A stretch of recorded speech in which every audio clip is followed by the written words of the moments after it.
After I punched my wife's brother for pouring hot spaghetti on my head at the family reunion, everyone ignored me, even my wife.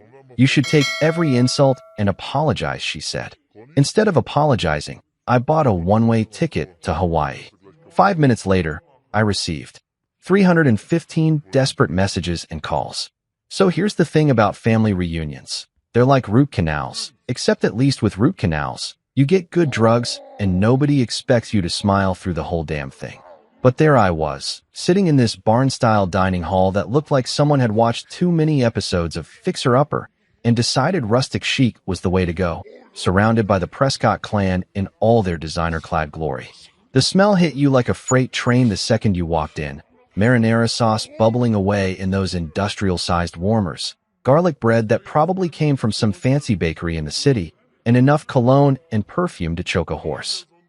Seriously, Uncle Howard must have bathed in that stuff. I'm pretty sure I caught a contact high, just sitting downwind from the guy.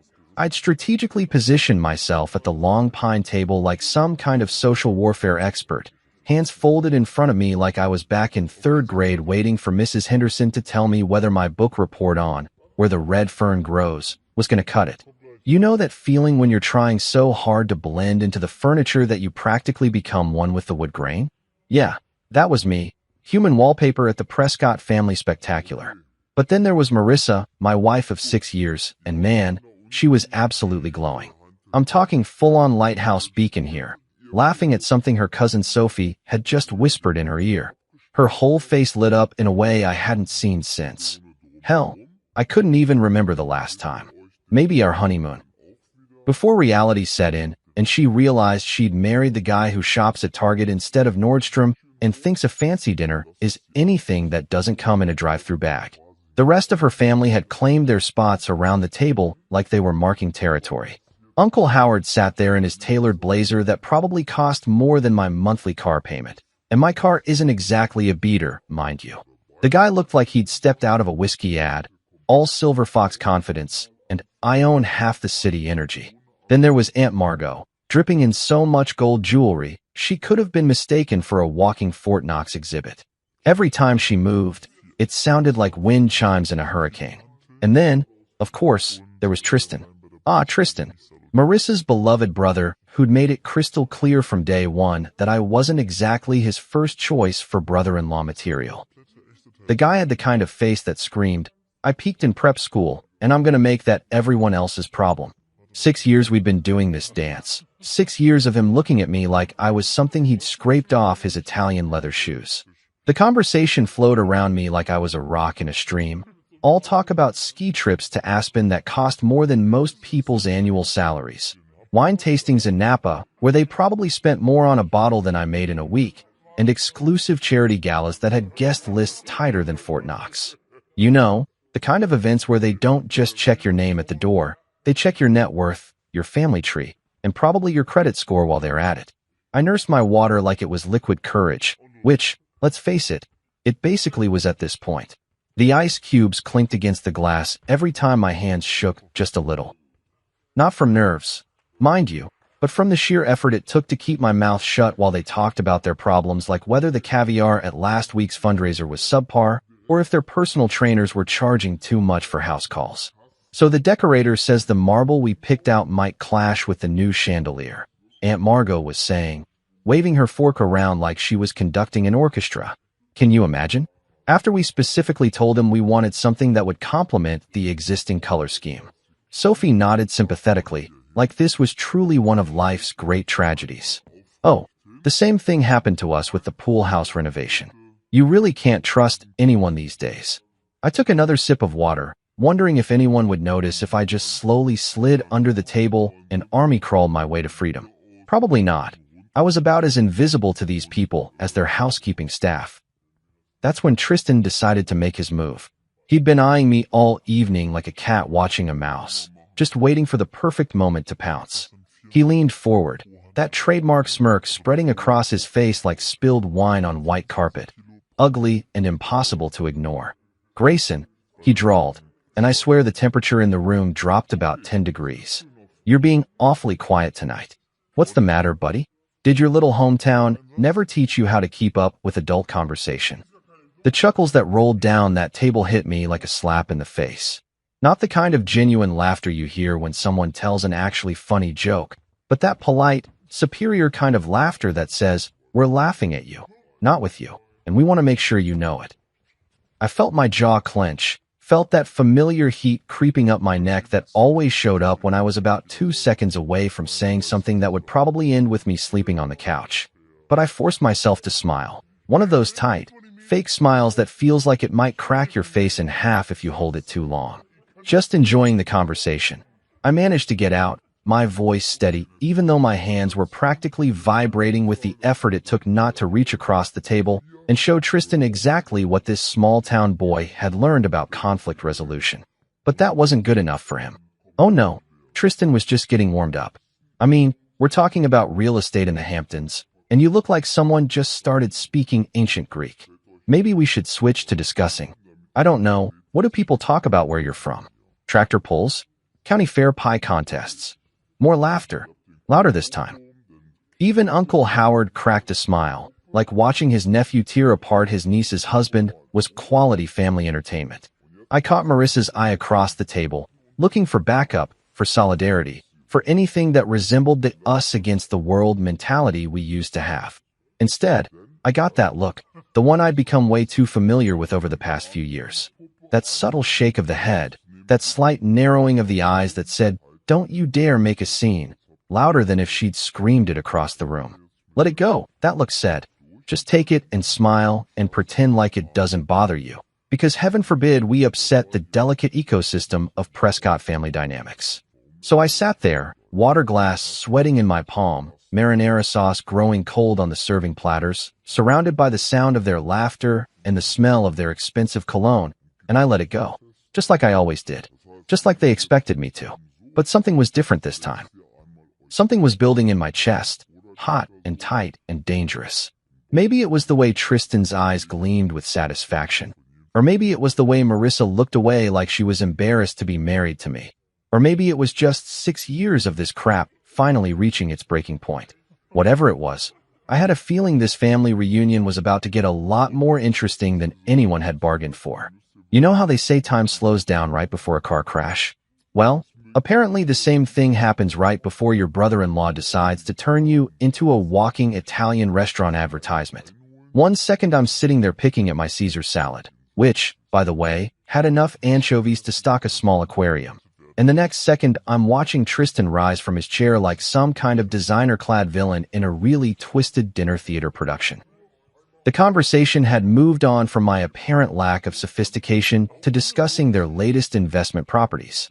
Uncle Howard was going on about some waterfront condo he'd just snagged in Miami, gesturing with his wine glass like he was conducting a symphony of his own awesomeness. "The view from the penthouse is absolutely divine," he was saying. "You can see clear to the horizon on a good day."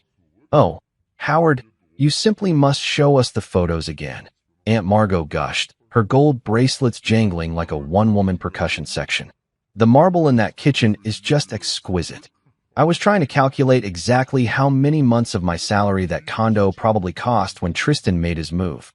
He stood up smooth as silk, reaching for the big ceramic serving dish that held enough spaghetti marinara to feed a small Italian village. For a split second, I thought he was just going for seconds. Hell, the guy ate like he had a hollow leg, probably burned calories just from being such an ass. But then I saw it. That look in his eyes. The same look he'd had at Marissa's and my wedding when he'd accidentally bumped into me during the father-daughter dance, causing me to stumble and nearly take out the whole wedding party like bowling pins. Pure, calculated malice wrapped up in a Polo Ralph Lauren package. "Grayson," he said, his voice dripping with fake concern, "you look a little pale. Maybe you need some color in your life." That should have been my cue to duck, to roll, to do literally anything except sit there like a deer in headlights. But my brain was still processing the fact that a grown man, a 34-year-old investment banker who wore cufflinks to casual dinners, was actually considering what I thought he was considering. And then he did it. The ceramic dish tilted, and suddenly I was getting an up-close and personal introduction to every ingredient in Aunt Margot's famous marinara recipe. Hot sauce hit my scalp first, then came the noodles, long, slimy pasta sliding down my face like the world's worst facial treatment. The temperature was somewhere between fresh from the stove and third-degree burn, and I felt every drop as it soaked through my button-down shirt and pooled in my lap. For exactly 3 seconds, the entire dining hall went dead silent. Not the comfortable kind of quiet you get when everyone's focused on their food, but that horrible, suffocating silence that happens when 30 people simultaneously realize they just witnessed something that definitely wasn't in the evening's program. Then Tristan started laughing. It wasn't just a chuckle or even a regular laugh. This was the kind of deep, belly-shaking laughter that comes from pure, unadulterated joy at someone else's humiliation. The sound echoed off the barn-style walls, bouncing around the room like it was specifically designed to make sure everyone heard just how funny he found the sight of his sister's husband wearing dinner instead of eating it. I sat there for a moment, sauce dripping from my chin onto my ruined shirt, noodles hanging from my hair like the world's most pathetic Christmas ornaments. Around the table, I could see everyone's faces frozen in various expressions of shock, amusement, and what might charitably be called concern if you squinted really hard and had a vivid imagination. Aunt Margot had her hand pressed to her chest like she was having vapors, but her eyes were bright with the kind of excitement people get when they witness a really good train wreck. Sophie was covering her mouth, but I could see the grin underneath her fingers. Uncle Howard was shaking his head, but more in the boys will be boys way than the this is completely unacceptable way. And Marissa? Marissa just sat there looking like someone had told her the stock market had crashed and taken her trust fund with it. Not horrified that her husband had just been publicly humiliated, not angry that her brother had just crossed about 15 different lines of basic human decency, just disappointed. Like I'd somehow failed her by existing in the same space as flying pasta. That's when something inside me snapped. Maybe it was the way the sauce was starting to burn my scalp, or maybe it was the sound of Tristan's continuing laughter, or maybe it was just 6 years of swallowing every insult, every slight, every joke at my expense finally reaching critical mass. But I stood up, pasta falling from my shoulders like some kind of carb-heavy confetti, and I felt my right hand ball into a fist before my brain even caught up with the program. The punch connected with Tristan's jaw with a sound that was part slap, part crack, and entirely satisfying. Physics took over from there. His head snapped back, his designer loafers lost their grip on the polished floor, and he went down like a sack of overpriced potatoes, taking a chair with him in a crash that would have made a stuntman proud. The silence that followed was somehow even more complete than before. This wasn't shocked silence. This was, holy crap, the quiet guy just laid out the golden boy silence. The kind of quiet that makes you realize you can hear the air conditioning humming and someone's stomach growling 3 tables over. Aunt Margot was the first to break. "Tristan," she shrieked, rushing to her precious nephew like he'd been shot, instead of simply introduced to the concept of consequences. "Someone call a doctor. He could have a concussion." Uncle Howard was muttering something about keeping things civil and what will people think, because apparently the real tragedy here wasn't that his nephew had just assaulted someone with dinner, but that it might reflect poorly on the family name. Sophie was wide-eyed, phone already out, probably texting her friends about the drama unfolding in real time. "OMG, you guys are not going to believe what just happened at the reunion." And through it all, Marissa remained seated, not jumping up to check if I was hurt, not telling her family that what Tristan did was completely out of line, not even asking if I was okay. She just sat there, staring at me like I'd committed some unforgivable sin by defending myself. Tristan was starting to come around, Aunt Margot fussing over him like he was made of spun glass instead of entitlement and bad decisions. His jaw was already starting to swell, and I couldn't help but think it was a good look on him. Really brought out the asshole in his eyes. "You're insane," he mumbled through what I hoped was going to be a spectacular bruise. "I was just having a little fun." Fun, right? Because nothing says good times like assault with a deadly marinara. I wiped sauce from my eyes, feeling it stick to my fingers like some kind of Italian-flavored superglue, and looked around the room at all these people who were supposed to be family. Not a single person had moved to help me clean up. Not one napkin had been offered. Nobody had said, "Hey, maybe dumping hot food on someone isn't exactly appropriate dinner behavior." Instead, they were all looking at me like I was the problem. Like I was the one who'd violated some sacred family code by having the audacity to hit back when someone literally poured dinner on my head. The marinara was starting to cool, which somehow made it feel even worse, going from scalding humiliation to cold, sticky shame in real time. I could feel it soaking through my shirt, probably staining my undershirt too, and I wondered absently if marinara sauce was one of those things that never really comes out no matter how much bleach you throw at it. Standing there in that barn-style hall, surrounded by fake rustic charm and real family dysfunction, covered in pasta sauce and noodles like some kind of demented scarecrow, I realized something that should have been obvious years ago. I wasn't family to these people. I was entertainment. A target. The designated punching bag they could all feel superior to when they needed a boost to their collective ego. And the worst part? Marissa was just going to let it happen. Again. Walking out of that dining hall felt like escaping from a burning building. Except instead of smoke, I was leaving behind a cloud of designer perfume, passive-aggressive tension, and the lingering smell of marinara sauce that was probably going to haunt my nostrils for the next week. The wide porch wrapped around the front of the reunion hall like a wooden embrace, and for the first time all evening, I could actually breathe without feeling like I was drowning in other people's expectations. The night air hit my sauce-covered face like a cool slap of reality. Out here, away from the theatrical gasps and pearl-clutching performance art happening inside, I could finally hear myself think. Unfortunately, what I was thinking wasn't exactly suitable for polite company. I grabbed my shirt sleeve and started wiping marinara off my cheeks, which was about as effective as trying to clean up a crime scene with a tissue. But hey, at least I was doing something productive. My hair was still sticky with sauce, and every time I ran my fingers through it, I came away with more evidence of Tristan's idea of family fun. Chunks of tomato, bits of basil, and enough garlic to ward off every vampire in a 50-mile radius. I probably looked like I'd lost a fight with a pasta factory, which, come to think of it, wasn't that far from the truth. The porch light buzzed overhead like an angry wasp, casting everything in that yellowish glow that makes everyone look like they're coming down with jaundice. I leaned against the wooden railing, feeling the splinters through my ruined shirt, and tried to process what had just happened in there. In the span of about 10 minutes, I'd gone from invisible family disappointment to public enemy number one, all because I'd had the audacity to defend myself when someone literally dumped dinner on my head. That's when I heard the screen door creak behind me. I didn't need to turn around to know who it was.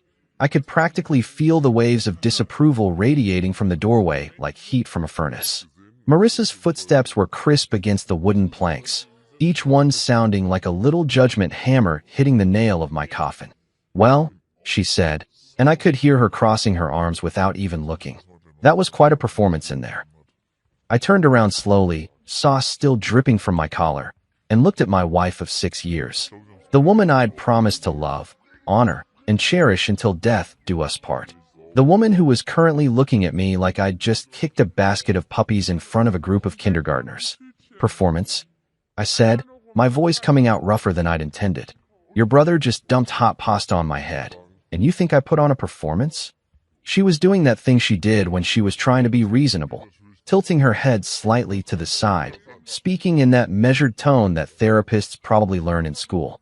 "You know how Tristan is," she said, like that explained everything. Like how Tristan was some kind of natural disaster we all just had to learn to live with, like hurricanes or tax season. "Yeah," I said, wiping more sauce off my neck. "I know exactly how Tristan is. He's an entitled jackass who thinks other people exist solely for his entertainment." Marissa's expression didn't change, which somehow made it worse. If she'd gotten angry, if she'd yelled, if she'd shown any kind of emotion at all, I might have been able to work with that. But this cold, clinical disappointment? This was like trying to argue with a customer service robot. "You should apologize," she said, and for a second I thought I'd misheard her. Maybe the marinara had gotten in my ears along with everything else. I should what now? Apologize? To Tristan? To the family? "You embarrassed all of us tonight." I stared at her, waiting for the punchline, for the moment when she'd crack a smile and tell me she was kidding. But her face remained as serious as a tax audit, and I realized she was completely, 100% sincere. "Let me get this straight," I said, feeling that dangerous heat building in my chest again. "Your brother pours scalding hot food on my head in front of 30 people. and I'm the one who needs to apologize?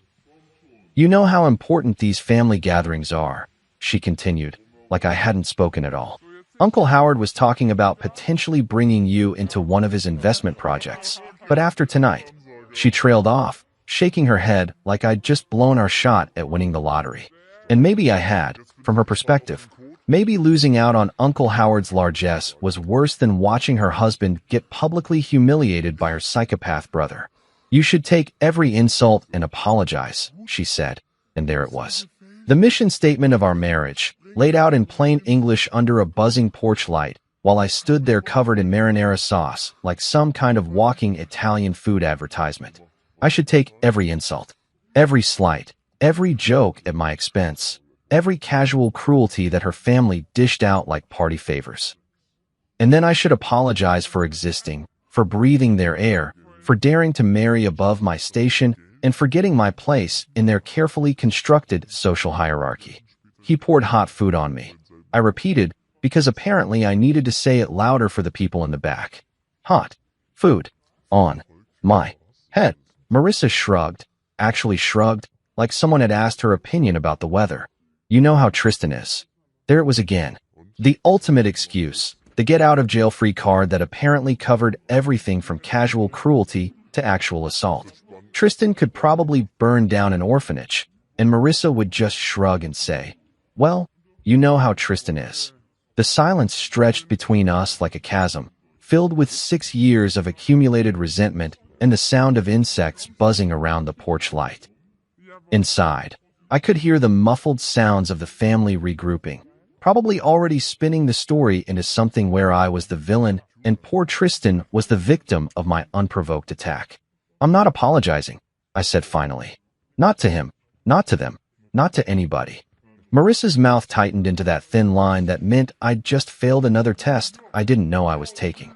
Then you're making a choice, Grayson. You're choosing your pride over our marriage, over our future, over everything we've built together. Everything we'd built together. Right. Like our marriage was some kind of joint construction project instead of 6 years of me slowly disappearing into the background while she chose her family's approval over her husband's dignity at every single turn. What exactly have we built, Marissa? I asked, spreading my arms wide, sauce flying off my sleeves. A relationship where your family treats me like garbage and you expect me to smile and ask for seconds? She didn't answer, just turned on her heel like I was a disappointing employee who'd just been fired. Her footsteps clicked across the porch planks with military precision, each step taking her further away from me and closer to the warm glow of family acceptance waiting inside. If you don't come back in there and make this right, she said without turning around, don't bother coming home tonight. And then she was gone, the screen door slamming behind her with a finality that echoed across the empty porch. I stood there alone under the buzzing light, marinara sauce cooling on my skin, listening to the distant sound of laughter from inside the hall. They were probably already back to discussing wine tastings and ski trips, the unpleasant interruption of my existence already filed away and forgotten. I looked down at my ruined shirt, at the sauce stains that would never come out, at the physical evidence of what happened when you tried to stand up for yourself in the Prescott family ecosystem. Then I looked at the door Marissa had just walked through, leading back to a world where I was expected to apologize for being humiliated, where my worth was measured by how much abuse I could absorb without fighting back. Standing there on that porch, with the night air cooling the sauce on my scalp and the sound of my in-laws' laughter drifting through the windows, I realized something that should have been obvious years ago. If I walked back through that door, if I went back in there and apologized for defending myself, I'd be stepping right back into the same cage they'd kept me in for 6 years. The only question was whether I had the guts to stay outside. Driving away from that reunion hall felt like breaking out of prison, if prison was decorated in rustic barn chic and smelled like disappointed rich people. My hands were still shaking on the steering wheel, not from adrenaline anymore, but from something that felt suspiciously like freedom. Every mile I put between myself and the Prescott family circus was another breath of air that actually belonged to me. My phone had been buzzing like an angry hornet trapped in a jar ever since I'd gotten in the car, lighting up the dashboard with notification after notification. I could see Marissa's name flashing repeatedly, interspersed with numbers I recognized as various members of her family tree. Probably Uncle Howard trying to have a word with me, or Aunt Margot wanting to lecture me about proper family behavior. Or hell, maybe even Tristan himself calling to gloat about his marinara masterpiece. But here's the thing about rock bottom. Once you hit it, you realize you've got nothing left to lose. And ignoring their calls felt better than any therapy session I'd ever imagined. 10 miles down the road, I spotted the familiar glow of a gas station rising out of the darkness like a fluorescent oasis. One of those 24-hour joints that looks like it was designed by someone who'd never seen daylight. All harsh white lighting and reflective surfaces that make everything look like a crime scene waiting to happen. I pulled into the parking lot, my tires crunching over gravel and discarded lottery tickets, and just sat there for a minute, engine ticking as it cooled. Through the windshield, I could see the usual late-night gas station ecosystem in full swing. A trucker filling up his rig while talking on a headset, probably explaining to his wife why he was running late again. A college kid counting out crumpled dollar bills for gas money, looking like he was calculating whether he'd have enough left over for ramen noodles. A woman in scrubs who was obviously pulling a double shift, moving with that particular kind of exhaustion that comes from keeping the world running while everyone else sleeps. Real people, living real lives, dealing with real problems. Not a single one of them was worried about whether their caviar was properly chilled or if their personal trainer was charging too much for house calls. I turned off the engine and really looked at myself in the rearview mirror for the first time since the pasta incident. I looked like I'd lost a fight with an Olive Garden kitchen, sauce stains on my shirt that were already setting into permanent reminders of tonight's festivities, my hair still sticky with marinara, and something in my eyes that I hadn't seen in years. It took me a minute to recognize what it was. It was possibility. Inside the gas station, the fluorescent lights hummed with the kind of white noise that makes you feel like you're in a spaceship. The clerk behind the counter looked up from his phone just long enough to nod at me, which was about 1,000 times more acknowledgement than I'd gotten from my in-laws all evening. I grabbed a bottle of water and some napkins, trying to clean the worst of the sauce off my face while I figured out what the hell I was going to do next. That's when I spotted the sign advertising free Wi-Fi, and suddenly I had a plan. Or maybe not a plan exactly, but at least an idea that didn't involve going home to face Marissa's disappointed silence or sleeping on the couch like a dog who'd had an accident on the carpet. I pulled out my phone, ignored the 17 missed calls and 43 text messages, and opened up a travel website. The screen loaded with all those cheerful vacation photos, couples holding hands on beaches, families laughing over dinner, people living their best lives in places where nobody gave a damn about your pedigree or your portfolio. Where do you want to go? The search bar asked, cursor blinking patiently like it had all the time in the world for me to figure out my life. Anywhere, I thought. Anywhere but here. Anywhere but back to that house where I'd spent 6 years shrinking myself down to fit into spaces that were never meant for me in the first place. Somewhere warm, somewhere far away, somewhere nobody knew my name or cared about my marriage or expected me to apologize for existing. My fingers hovered over the keyboard for a moment, and then I typed 4 letters that felt like a prayer, HAWA. The search results populated faster than I expected, like the universe was just waiting for me to finally make a decision. Flights to Honolulu, hotel deals, car rentals, all the infrastructure of escape laid out in neat little rows with prices and times and the promise of 80-degree weather year-round. I clicked on the first airline result and found myself staring at a departure time that made my heart skip. Flight 447 to Honolulu, departing in 5 hours and 12 minutes. Red-eye special. Probably full of honeymooners and people running away from their problems, which made it perfect for my current situation. The price made me wince a little. One-way tickets aren't exactly budget-friendly, especially when you're buying them at the last minute. But then I thought about Uncle Howard's condo that cost more than most people's houses, about Aunt Margot's jewelry collection that could probably fund a small country, about all the money the Prescott family threw around like confetti while treating me like I should be grateful for the privilege of breathing their air. Screw it. I pulled out my credit card, the one Marissa was always telling me to use more responsibly, the one that came with lectures about our budget and our future and our 5-year plan. Tonight, it was going to buy me something I hadn't had in years, a choice that was entirely my own. The booking process was surprisingly simple, Like the website understood that people making these kinds of decisions at gas stations at 11 p.m. weren't looking for complicated forms and multiple confirmation screens. Name, card number, confirmation of seat assignment, and suddenly I was holding a digital boarding pass on my phone that said Grayson Mitchell, Honolulu, Hawaii, seat 23A. 23A. A window seat, which felt appropriate somehow. I'd be able to watch the mainland disappear beneath the clouds, watch everything I'd been trying so hard to fit into shrink down to nothing while I flew towards something completely unknown. The confirmation email hit my inbox with a cheerful ding, complete with helpful reminders about check-in times and baggage restrictions. Baggage restrictions. I almost laughed out loud right there in the gas station, surrounded by energy drinks and lottery tickets, and the smell of Roller Grill hot dogs. What baggage was I going to bring? The shirt covered in marinara sauce? The years of accumulated resentment? The wedding ring that suddenly felt like it weighed about 50 pounds? I paid for my water and walked back out to the car, phone buzzing again with another round of calls I had no intention of answering. 5 hours and 12 minutes until takeoff. Enough time to drive to the airport, park in long-term parking like I was going on a normal business trip instead of fleeing my entire life, and maybe grab some actual clothes that didn't look like they'd been used as target practice by an Italian restaurant. Sitting in the driver's seat, I looked at that boarding pass one more time. Grayson Mitchell, it said. Not Grayson Prescott adjacent. Not Marissa's disappointing husband. Not the guy who didn't quite fit in at family dinners. Just Grayson Mitchell, passenger, destination unknown. For the first time in 6 years, that felt like exactly the right name to be.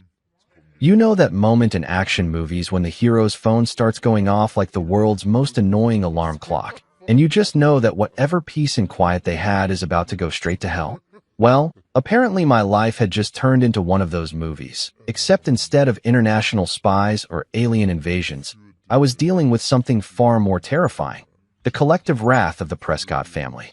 5 minutes. 5 freaking minutes after I hit confirm purchase on that airline ticket, and my phone lit up like the 4th of July had a baby with Times Square on New Year's Eve. The thing was vibrating so hard against the dashboard that I was half worried it might achieve actual flight before I did. I'd barely pulled out of the gas station parking lot when the first wave hit. Call after call, text after text, voicemail notifications piling up faster than I could even read the names. It was like watching a social media meltdown in real time, except instead of strangers on the internet, it was my own family-in-law losing their collective minds because I'd had the audacity to leave their little performance without taking a bow. The irony wasn't lost on me that these people, who couldn't be bothered to offer me a napkin when I was sitting there covered in marinara sauce, suddenly had an urgent need to communicate now that I wasn't playing by their rules anymore. Marissa was leading the charge, naturally. Her name kept flashing on the screen like a neon sign advertising disappointment. "Where are you?" popped up in a text bubble, followed immediately by "Don't do this," and then "You're making a scene." Because apparently leaving quietly after being humiliated was somehow more dramatic than dumping hot pasta on someone's head in front of 30 people. The logic of the Prescott family, ladies and gentlemen, always consistent in its complete lack of consistency. But Marissa was just the opening act. The real show started when Tristan got involved. I could practically see him holding an ice pack to his jaw while frantically typing threats into his phone, probably feeling like the victim in all this. His messages started pouring in faster than I could delete them.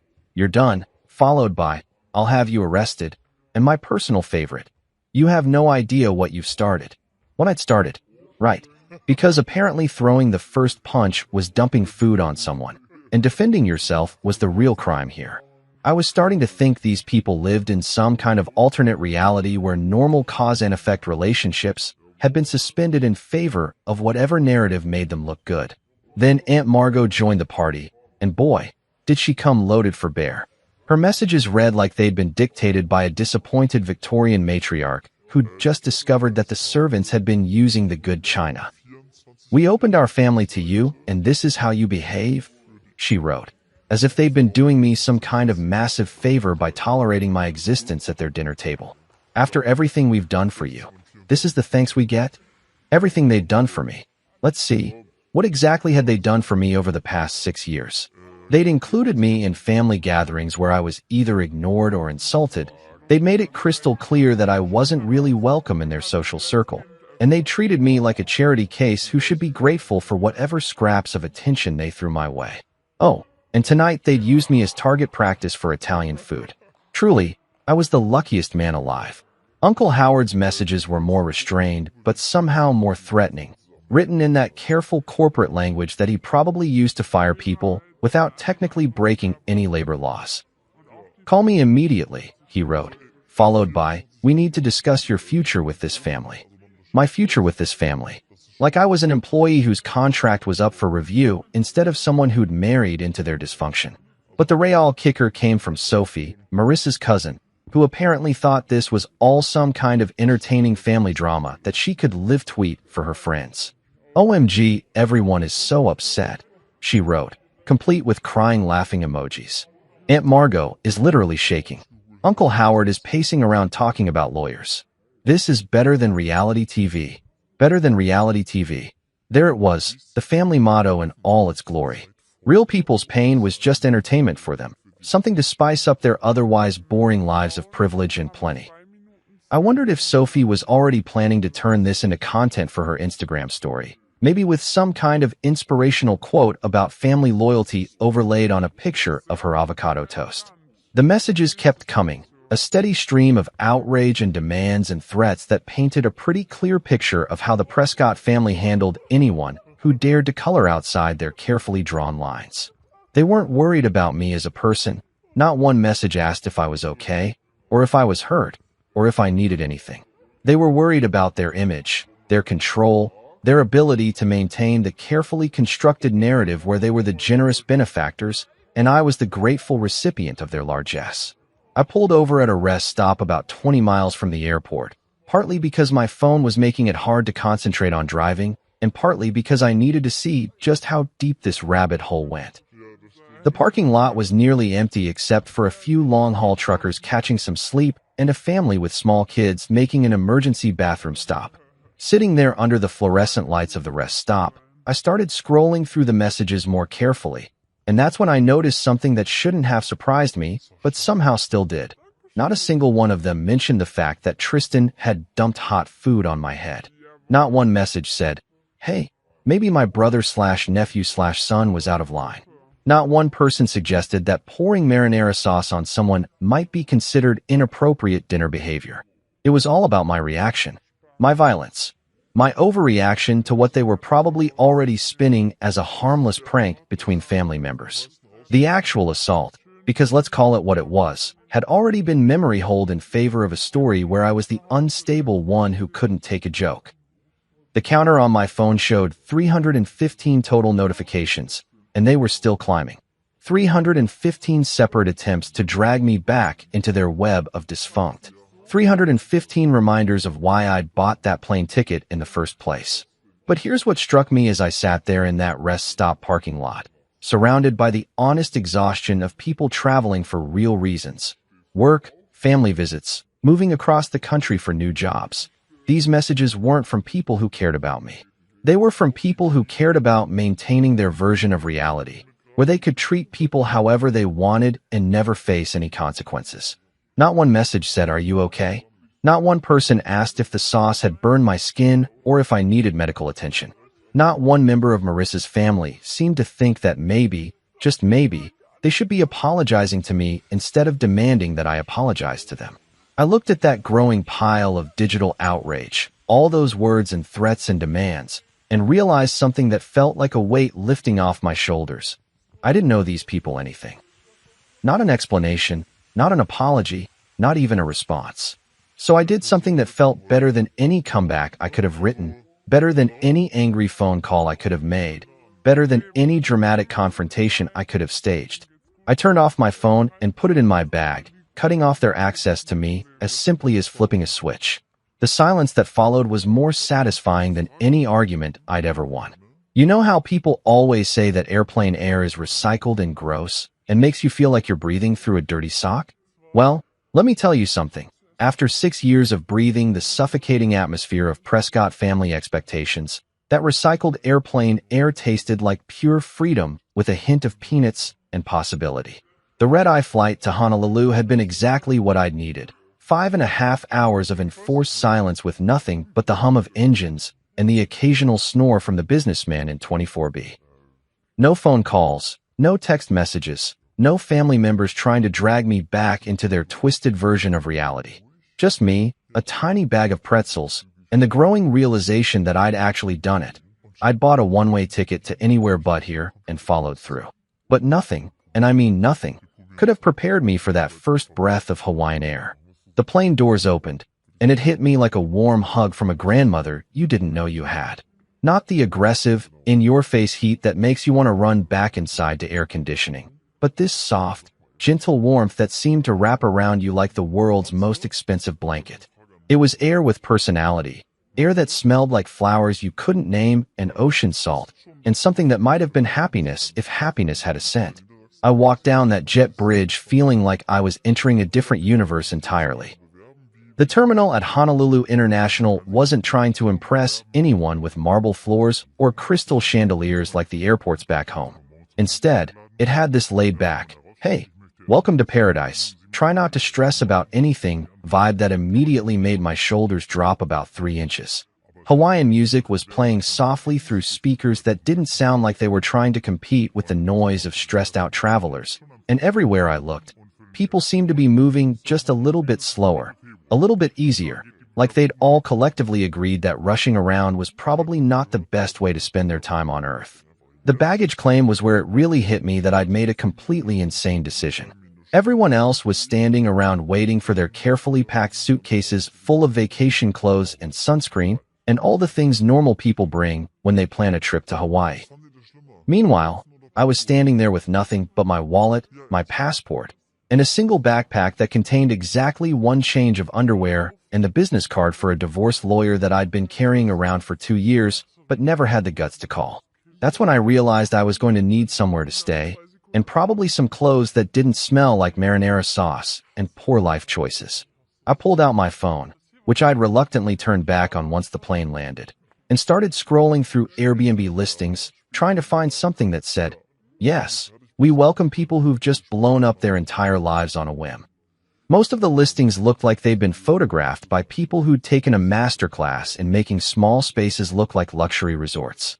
Lots of carefully staged photos with perfectly placed pineapples and artfully rumpled white linens that probably cost more per night than I made in a week. But then I found one that was different.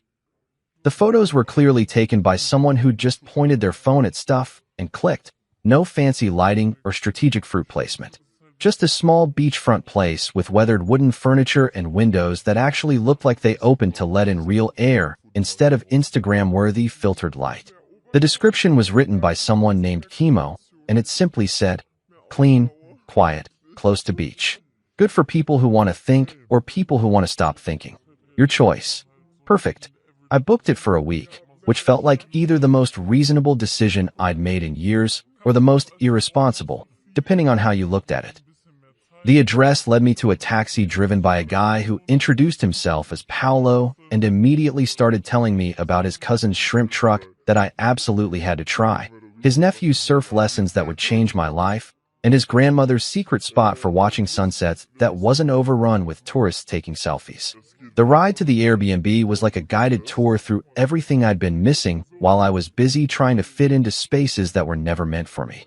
We passed beaches where people were actually playing in the water instead of posing next to it, restaurants that looked like they'd been built by people who cared more about the food than the Instagram potential, and neighborhoods where kids were riding bikes and old men were playing chess in parks, and life seemed to be happening at a pace that actually made sense for human beings.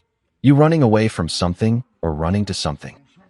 Paolo asked as we pulled up to a small house that looked like it had been painted by someone who believed that blue should actually look like the ocean and green should actually look like plants. "Little bit of both," I said, which was probably the most honest thing I'd said to anyone in months. He nodded like this made perfect sense. Hawaii's good for that. The islands don't judge. They just let you figure out what you need to figure out. The house was exactly what the photos had promised. Nothing fancy, but clean and comfortable, and so close to the beach that I could hear the waves from the front porch. There was a small kitchen with everything you needed to make actual food, a living room with furniture that looked like it had been chosen for comfort rather than style, and a bedroom with windows that opened wide enough to let in the sound of the ocean. But the real revelation came when I met Kimo himself. I'd been expecting someone who'd been polished by years of dealing with tourists, someone who'd learned to smile on command and recommend overpriced restaurants. Instead, I got a guy in his 50s with hands that looked like they'd actually worked for a living and a laugh that sounded like it came from somewhere deep and genuine. "First time in Hawaii?" he asked, and when I nodded, he grinned. "Good. The island's got a way of showing you things you didn't know you needed to see. You here for business or pleasure?" "Honestly," I said, setting down my pathetic backpack in a living room that somehow felt more like home than any place I'd lived in the past 6 years. "I have absolutely no idea what I'm here for." Kimo's laugh filled the space like warm honey. "Even better. That means you're here for the right reasons." He handed me the keys and a handshake that felt like he actually meant it, like I was a person worth welcoming instead of a problem to be managed. "The ocean's right out that door," he said, pointing toward the back of the house. "Don't overthink it. Just go look at it for a while. The water's got a way of putting things in perspective." So that's what I did. I walked out to the beach behind the house, kicked off my shoes that still smelled faintly of family reunion disaster, and stood at the edge of the Pacific Ocean while the sun started its descent toward the horizon. For the first time in 6 years, nobody was telling me where to stand, how to act, or what to say. The waves didn't care about my family connections, my social status, or whether I belonged anywhere in particular. They just kept rolling in, one after another, like they had all the time in the world. Turns out when you're not spending every waking moment trying to decode the complex social dynamics of people who think you're beneath them, you have a surprising amount of time to figure out what you actually enjoy doing. Who knew? My first week in Hawaii developed a rhythm that felt so natural I started wondering if this was what normal people meant when they talked about work-life balance, instead of work-life complete psychological warfare. I'd wake up when my body felt like waking up, not because an alarm was screaming at me to get ready for another day of disappointment. And I'd walk out to the beach to watch the sunrise paint the sky in colors that didn't exist in the Prescott family palette. The mornings were the best part. There's something about being the only person on a beach at 6 a.m. that makes you feel like you've discovered a secret that the rest of the world hasn't figured out yet. The sand was cool under my bare feet. The water was this impossible shade of blue that made you wonder why anyone ever settled for swimming pools. And the air tasted like possibilities that didn't come with strings attached or family approval ratings. I'd walk for miles, picking up shells that nobody expected me to display properly or appreciate appropriately, watching crabs scuttle around like they had important business to attend to, and generally enjoying the novel experience of existing without constantly calculating how my behavior might reflect on the family name. After the beach walks came coffee and breakfast at this little cafe called Sunrise Shack that looked like it had been built by surfers who'd accidentally become excellent at making food. The owner, a woman named Keiko who had to be pushing 70 but moved like she was half that age, made coffee that could wake the dead and acai bowls that tasted like someone had figured out how to turn tropical paradise into breakfast. "You're the mainland guy staying at Kimo's place," she said on my third morning, not really asking. Island communities, I was learning, had their own communication networks that made social media look sluggish. "Guilty as charged," I said, wondering if being the mainland guy was going to come with its own set of expectations and requirements. "Good," she said, sliding a plate of fresh fruit across the counter. "Kimo says you look like you needed to get lost for a while. Hawaii's perfect for that. Getting lost. I like that way of thinking about it better than running away, or having a midlife crisis, or whatever psychological label the Prescott family was probably attaching to my disappearance. Getting lost implied that you might eventually find something, whereas running away suggested you were just a coward who couldn't handle adult responsibilities. The afternoons were for reading. I discovered that when you're not constantly stressed about family dinner performances or social obligations that felt like pop quizzes you hadn't studied for, you could actually concentrate on books for more than 10 minutes at a time. I'd grab something from the little bookstore in town, a place that clearly existed because the owner loved books, not because she'd calculated the optimal profit margins on literary fiction, and find a spot on the beach or at one of the outdoor cafes where nobody cared if you sat there for 3 hours nursing a single iced tea. It was at one of these cafes, a place called The Grind that had mismatched chairs and Wi-Fi that worked about 60% of the time, that I met Lonnie. She was at the table next to mine, hunched over a laptop and muttering things that sounded distinctly uncomplimentary about website design platforms. "You okay over there?" I asked after she'd called her computer something that would have made Aunt Margot clutch her pearls so hard she'd probably need medical attention. "Oh, I'm fantastic," she said, her voice dripping with enough sarcasm to fill a swimming pool. "Just trying to update my shop's website, and this piece of garbage platform is acting like I asked it to solve world hunger instead of add a simple photo gallery." Lonnie, as it turned out, ran a surf shop called Wave Rider that had been in her family for 20 years.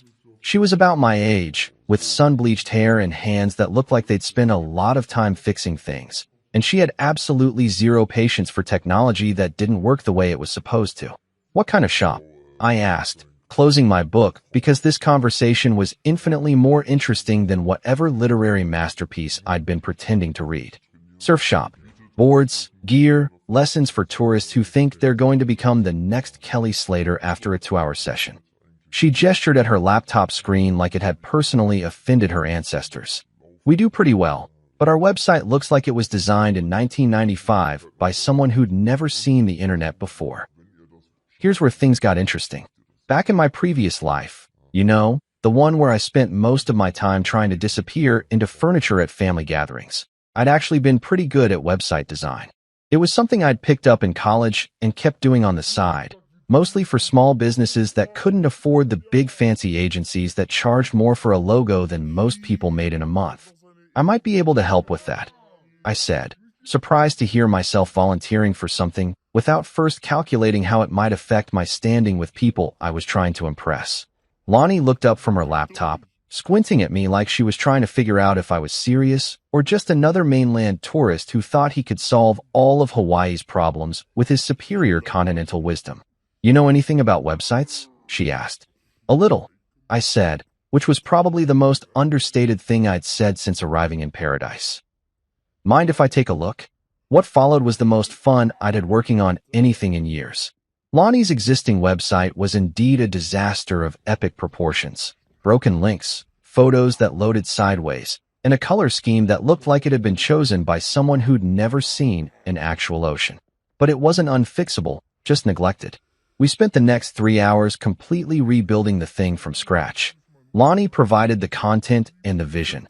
She knew exactly what her customers needed and how they thought, while I handled the technical stuff that made her want to throw her laptop into the nearest volcano. "You want clean, simple, easy to navigate," I said, pulling up examples of sites that actually worked. "Nothing fancy, just functional. People want to see your boards, check your lesson schedules, maybe read some reviews from happy customers." "Exactly," she said, and I realized it had been months since someone had responded to one of my ideas with genuine enthusiasm instead of polite tolerance or outright dismissal. By the time we finished, Wave Rider had a website that actually looked like it belonged to a business that knew what it was doing. The photos loaded properly, the navigation made sense, and the whole thing had a clean, professional look that still felt relaxed and welcoming. "How much do I owe you?" Lonnie asked as we tested the final version on her phone. "Nothing," I said, surprising myself again. It was fun. Fun. She looked at me like I'd just claimed that root canals were my favorite hobby. "You think website design is fun? When it's not for people who treat you like their personal tech support slave." "Yeah, it's actually pretty enjoyable." That's when she made me an offer that would change everything. I've got a couple of friends who run businesses around here. They're all dealing with the same kind of website disasters. If you're interested in picking up some side work while you're getting lost, I could put in some good words. Side work, not charity, not family obligations, not doing favors for people who'd never return them. Actual work that I'd chosen to do, for people who appreciated it, at my own pace and on my own terms. Sitting there at that mismatched table, watching the sun start its descent toward the horizon while Lonnie scrolled through her new website with obvious satisfaction, I realized something that should have been obvious but somehow felt revolutionary.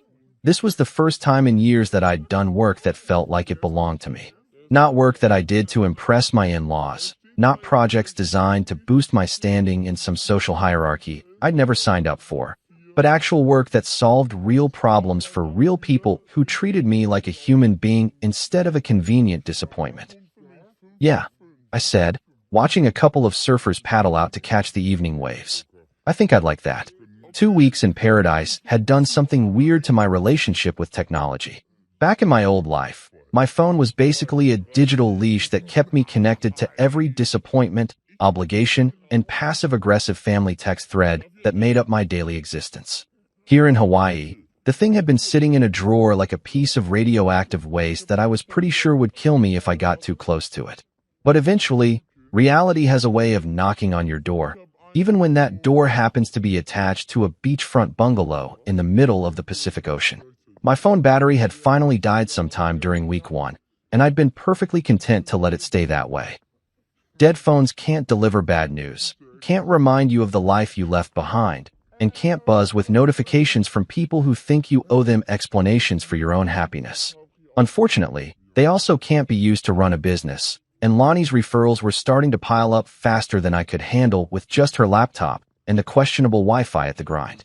3 local businesses wanted website overhauls, 2 needed complete e-commerce setups, and a local artist wanted an online gallery that didn't look like it had been designed by someone who'd learned HTML from a cereal box. So there I was, standing in the little electronics shop in downtown Honolulu, holding a phone charger and trying to work up the courage to plug my phone back into the world I'd left behind. The shop owner, a guy named Dave who looked like he'd been selling electronics since before smartphones were even a twinkle in Steve Jobs' eye, was watching me stare at the charger like it might explode. "You okay, man?" he asked. "You look like you're about to defuse a bomb instead of charge a phone." "Something like that," I said, handing him a 20 and wondering if there was any way to SE. Back at the bungalow, I plugged the thing in and watched it slowly come back to life with all the enthusiasm of someone waiting for their STD test results. The Apple logo appeared, followed by the home screen, followed by the most ridiculous notification badge I'd ever seen in my life. 347 unread messages. 347. I sat there on Chemo's comfortable old couch, listening to the waves crash outside, and watching that number blink at me like a neon sign advertising everything I'd been successfully avoiding for the past 2 weeks.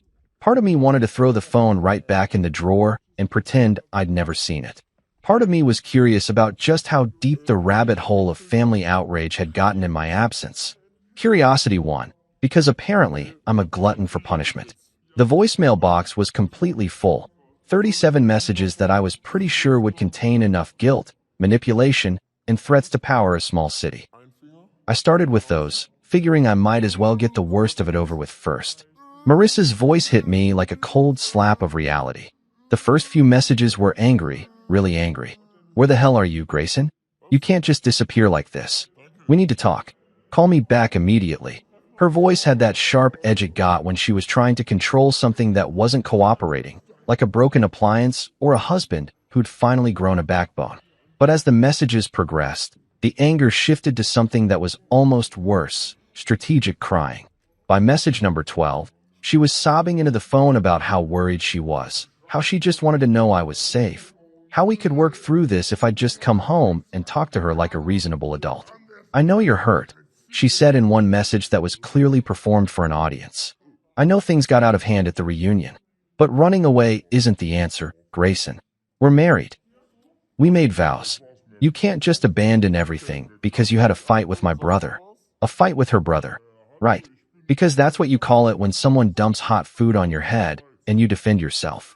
A little disagreement between boys. Nothing that couldn't be solved with a firm handshake and maybe a nice bottle of wine. Tristan's messages were exactly what you'd expect from someone whose jaw I'd rearranged with my fist.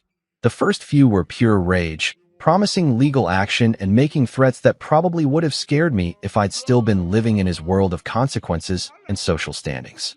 "You're finished," he snarled in one particularly charming voicemail. "I'm going to destroy you. You'll never work in this town again. Never work in this town again." Like I was some kind of mob movie character instead of a guy who designed websites and had finally gotten tired of being treated like furniture. I almost laughed out loud at that one, sitting there in my beach bungalow with more work than I could handle and zero interest in whatever town he thought he controlled. But the later messages from Tristan were different, more calculated. "Look," he said in what was clearly meant to be his reasonable voice. "Maybe we both got a little heated. Why don't you come back and we'll talk this through like adults? Marissa's worried sick, and the family thinks you might be having some kind of breakdown. Some kind of breakdown. Translation: they decided I was mentally unstable, which was probably easier for them to accept than the possibility that their behavior had finally pushed someone past their breaking point. Uncle Howard's messages were all business, delivered in that smooth corporate tone that said he was used to fixing problems with money and influence. Grayson, this has gone far enough. You're embarrassing the family, and more importantly, you're hurting Marissa. I think we can find a way to make this work for everyone. Call me back, and we'll discuss your options. My options? Like I was an employee being offered a severance package instead of a person who'd finally decided to prioritize my own sanity over their dysfunctional family dynamics. Aunt Margot's messages were pure psychological warfare, listing every opportunity I was throwing away by behaving like an ungrateful child. We had plans for you, she said in one particularly manipulative voicemail. Howard was going to bring you into the business. We were going to help you build something real. But you've shown your true colors now, haven't you? Plans for me. Help me build something real. As if their version of my life was somehow more legitimate than whatever I might choose for myself. As if success could only be measured by how well I fit into their predetermined mold of what a proper Prescott family member should look like. But the real kicker came from Sophie, who'd apparently appointed herself the family's social media correspondent.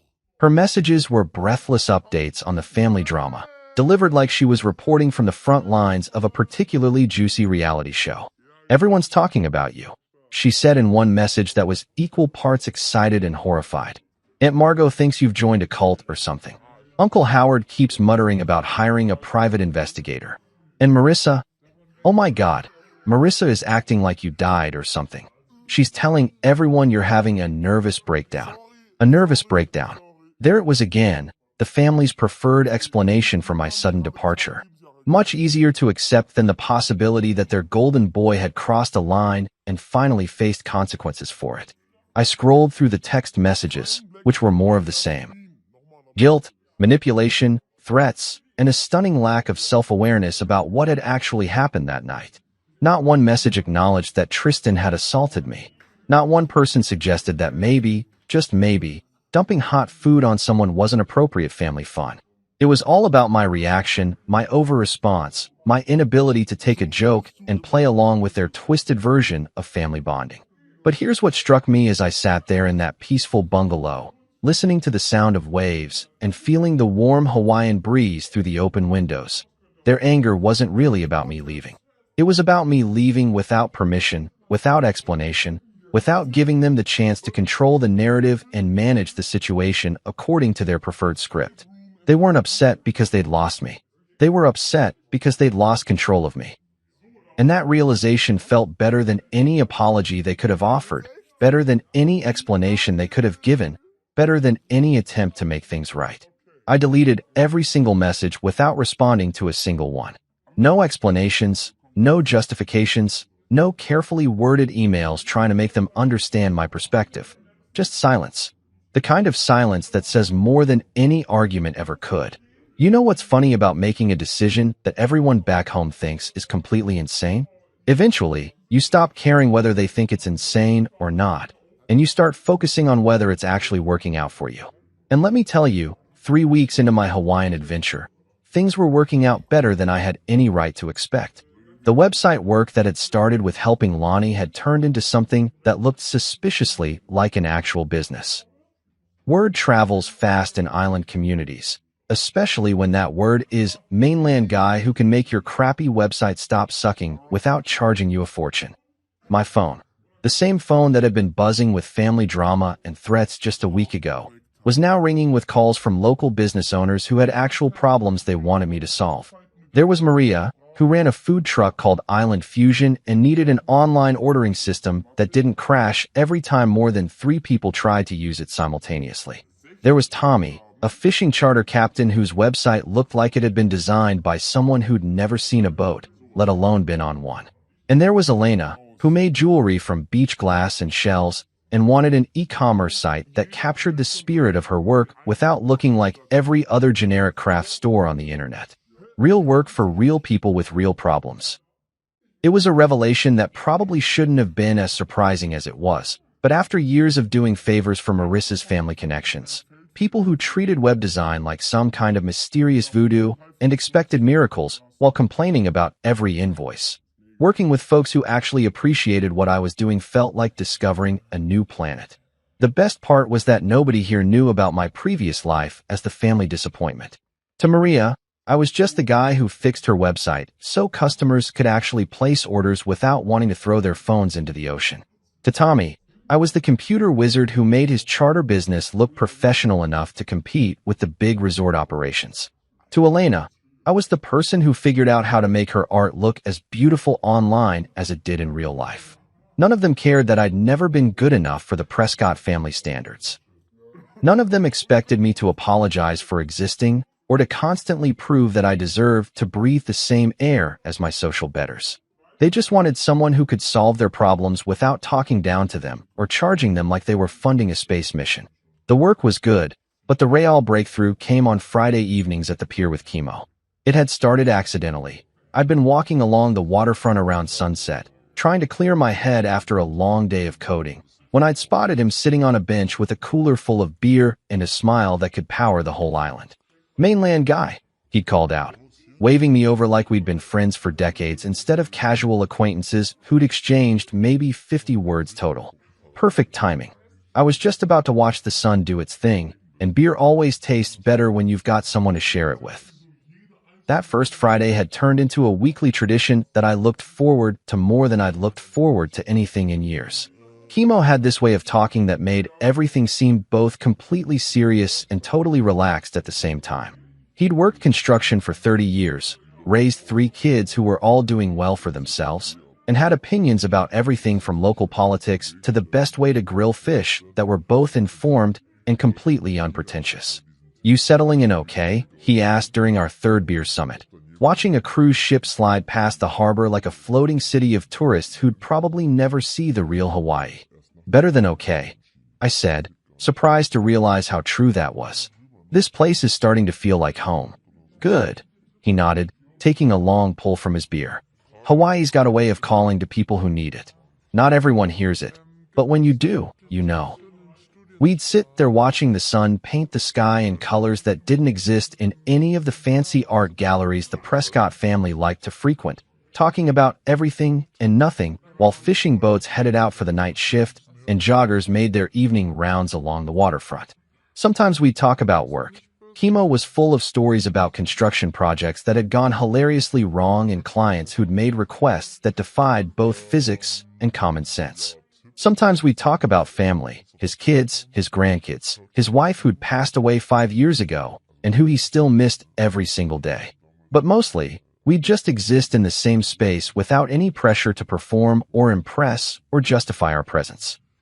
It was the kind of friendship that developed naturally, based on mutual enjoyment of each other's company rather than social obligation or family connection or any of the complicated dynamics that had governed most of my relationships back in my previous life. "You ever miss it?" he asked one evening, gesturing vaguely in the direction of what I assumed was the mainland. "Whatever you left behind to end up here?" I thought about that question longer than I probably needed to. Did I miss anything about my old life? The house that had never really felt like mine? The family gatherings where I was tolerated rather than welcomed? The constant feeling that I was failing some test that nobody had bothered to explain to me? "I miss the idea of it," I said finally. "I miss thinking that I had a place where I belonged, even if that place never actually existed." Chemo nodded like this made perfect sense. That's the difference between missing something real and missing something you wished was real. One's worth going back for, the other's just nostalgia for a life you never actually had. The more time I spent in Hawaii, the more I realized he was right. I wasn't homesick for my actual life. I was homesick for the version of my life that had never existed outside my own hopeful imagination. The version where Marissa's family accepted me as an equal, where Tristan treated me like a brother instead of a target, where I fit into their world without having to shrink myself down to accommodate their expectations. But that version had never been real, and pretending it might someday become real had cost me years of actual happiness in favor of hypothetical approval from people who'd never actually intended to give it. The island routine was healing something in me that I hadn't even realized was broken. Morning walks on the beach where nobody expected me to network or make small talk about my career prospects. Afternoons working on projects that people actually appreciated instead of endured. Evenings watching sunsets with a friend who liked me exactly as I was instead of constantly hinting at ways I could improve myself to better fit his social circle. For the first time in years, maybe ever, I was living a life that felt like it belonged to me instead of everyone else. The work I was doing was work I'd chosen, for people I genuinely liked, at a pace that felt sustainable instead of frantic. The friendships I was building were based on mutual respect and shared interests instead of family obligation or social climbing. It wasn't the life I'd planned when I was sitting in that gas station 3 weeks ago, buying a one-way ticket to anywhere that wasn't where I'd been. But it was a life that fit me in ways that my carefully constructed previous existence never had. And for the first time since I could remember, I was excited about tomorrow instead of dreading it. 3 months. 93 days since I'd walked out of that barn-style reunion hall covered in marinara sauce and bruised dignity, and I was sitting in a lawyer's office in downtown Honolulu, signing papers that would officially end the longest mistake of my adult life. The lawyer, a woman named Patricia Kim who had the kind of no-nonsense efficiency that made you understand why she'd built a successful practice, slid the final divorce papers across her desk with a smile that suggested she'd seen this particular brand of liberation many times before.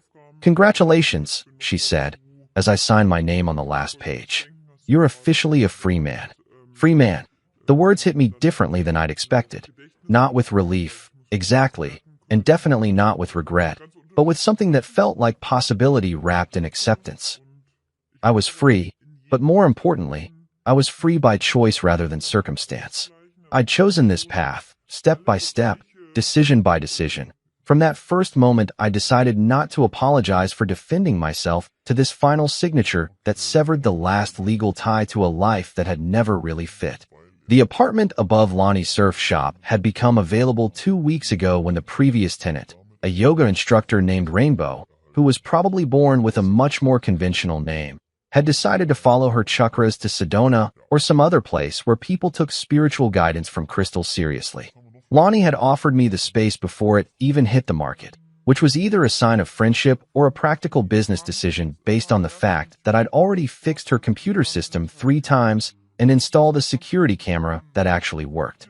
Either way, I jumped on it faster than a tourist jumping away from a Portuguese man of war. The place was small. Basically a studio with a kitchen alcove and a bathroom that required some creative maneuvering, but it had windows that opened wide enough to let in the constant sound of waves and a view of the ocean that made every morning feel like a vacation commercial. Moving in had been the easiest relocation of my life, mainly because I owned exactly 3 suitcases worth of stuff and had developed a deep appreciation for the minimalist lifestyle. No family heirlooms to worry about. No furniture that came with emotional baggage. No wedding photos to pack away in boxes labeled, "Deal with this later." Just clothes, a laptop, some books, and a coffee maker that had become my most prized possession after discovering that Island Time included a much more relaxed approach to caffeine availability. The business had grown beyond anything I'd expected when I first helped Lonnie with her website disaster. Word of mouth in island communities travels faster than gossip at a high school reunion. And apparently, mainland guy who actually knows what he's doing and doesn't treat you like an idiot was a rare enough commodity to keep me busier than I'd ever been in my previous life. I had a steady stream of clients ranging from local restaurants to tour operators to artists who made everything from custom surfboards to jewelry that looked like the ocean had personally designed it. But the real revelation was that I was making more money doing work I actually enjoyed than I'd ever made trying to impress people who would never be impressed anyway. Turns out that when you're genuinely good at something and you work with people who appreciate what you do, the financial part tends to sort itself out without requiring family connections or social networking events that felt like endurance tests. The apartment came with a small desk that fit perfectly under the main window, positioned so I could look up from my laptop and watch surfers catching waves while I worked on whatever project was currently demanding my attention. Today it was a complete e-commerce overhaul for a local coffee roaster who'd been trying to sell his beans online using a system that looked like it had been designed by someone who'd heard about the internet, but never actually seen it. The ocean breeze carried through the open windows, rustling the curtains I bought at a local market from a woman who'd spent 20 minutes telling me about the traditional Hawaiian patterns while her granddaughter taught me how to pronounce mahalo correctly. It was the kind of interruption that would have driven me crazy in my old life, where every minute was scheduled and every interaction was measured against its potential value to my social standing. Here, it felt like the most natural thing in the world. Buying curtains from someone who cared about the history behind the patterns, learning a word that meant more than just thank you in a language that belonged to this place I was slowly becoming part of. My phone, which had become a tool for actual work instead of a device for delivering family drama, buzzed with a text from Chemo, Sunset Beer Summit in 1 hour. Tommy caught some Ono today, and Elena's bringing her famous mac salad. You in? I looked at my laptop screen, where about 3 hours of work remained on the coffee roaster's website, and realized something that would have shocked my former self. The work could wait. Not because I was lazy or irresponsible, but because I'd learned the difference between urgent and important, between other people's expectations and my own priorities. The website would get finished, the client would be happy, and the world would continue spinning without requiring me to sacrifice every moment of personal time on the altar of productivity. Definitely in. I texted back, closing the laptop and walking to the small closet where I kept the kind of clothes that prioritized comfort over appearance. Board shorts, t-shirts that had never seen an iron, and flip-flops that cost less than the socks I used to wear to family dinners. Walking down to the beach where our informal Friday group had started gathering, I passed the mirror that came with the apartment and caught a glimpse of someone I barely recognized. Tan from spending actual time outdoors instead of commuting between air-conditioned buildings. Relaxed in a way that went deeper than just the absence of stress. Happy, which was such a foreign concept that it had taken me weeks to identify the emotion correctly. The beach was already occupied by the usual suspects. Chemo with his cooler of beer and infinite supply of stories about construction mishaps. Tommy cleaning fish with the kind of expertise that comes from 40 years of knowing exactly how sharp your knife needs to be. Elena arranging food on a folding table like she was setting up for a photo shoot. And Lonnie emerging from her shop with a bag of ice and a grin that suggested she'd just closed a deal with some tourists who thought they were going to become professional surfers after one lesson. Mainland guy, Chemo called out, using the nickname that had somehow evolved from identifying description to term of endearment. Perfect timing. Tommy just finished telling us about the time he accidentally caught a monk seal and had to explain to the Coast Guard why he was hugging a federally protected species. This was my life now. Friday evening fish and beer with people who'd become family not through marriage or blood or social obligation, but through the simple process of choosing to show up for each other week after week. No dress code, no hidden agendas, no complex dynamics that required a decoder ring and a sociology degree to navigate. Just people who liked each other, sharing food and stories while the sun painted the sky in colors that never got old, no matter how many times you watched the show.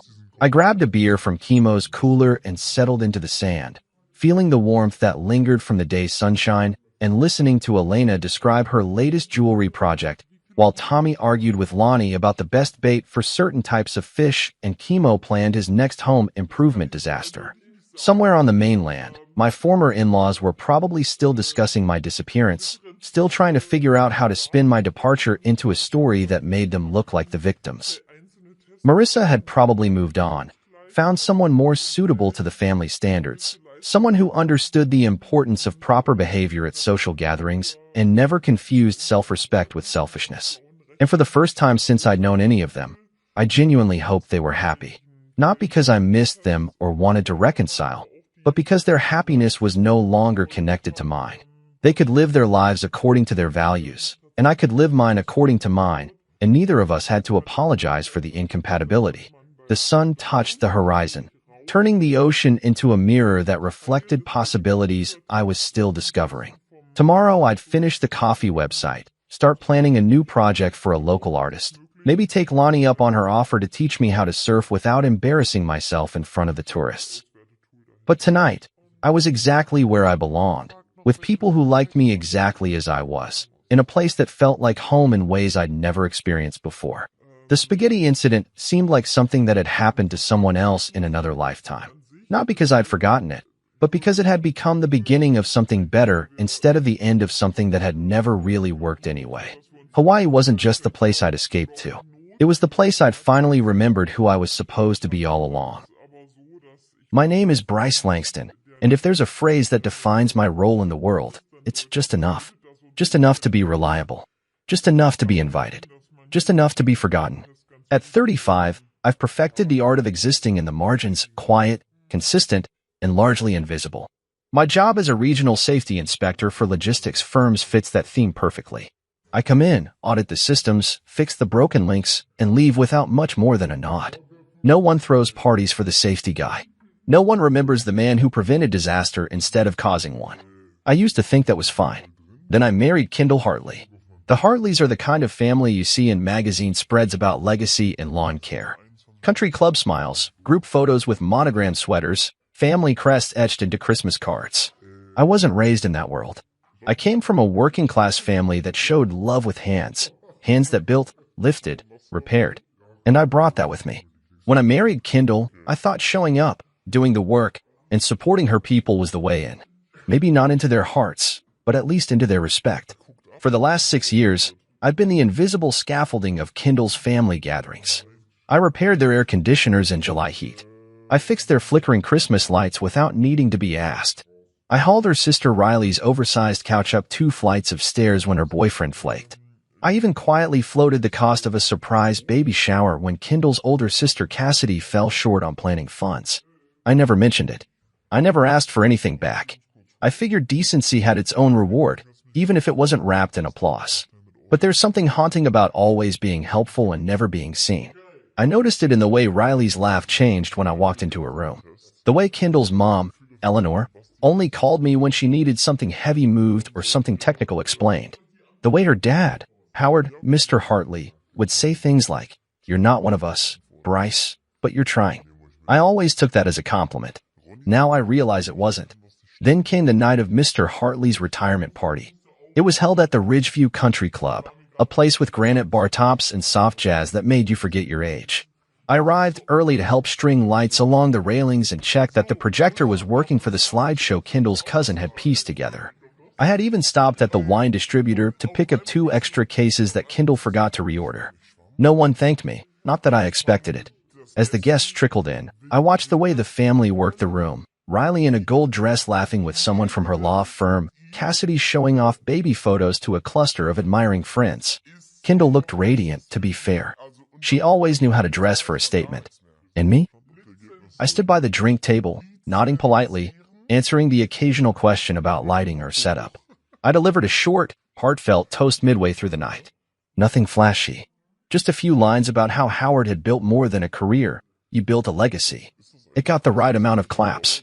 Kendall leaned over and said, "That was sweet," before drifting off into another conversation that didn't include me. But what stayed with me, what anchored itself into my spine, was the seating chart. A laminated board by the main entrance, arranged like a wedding banquet.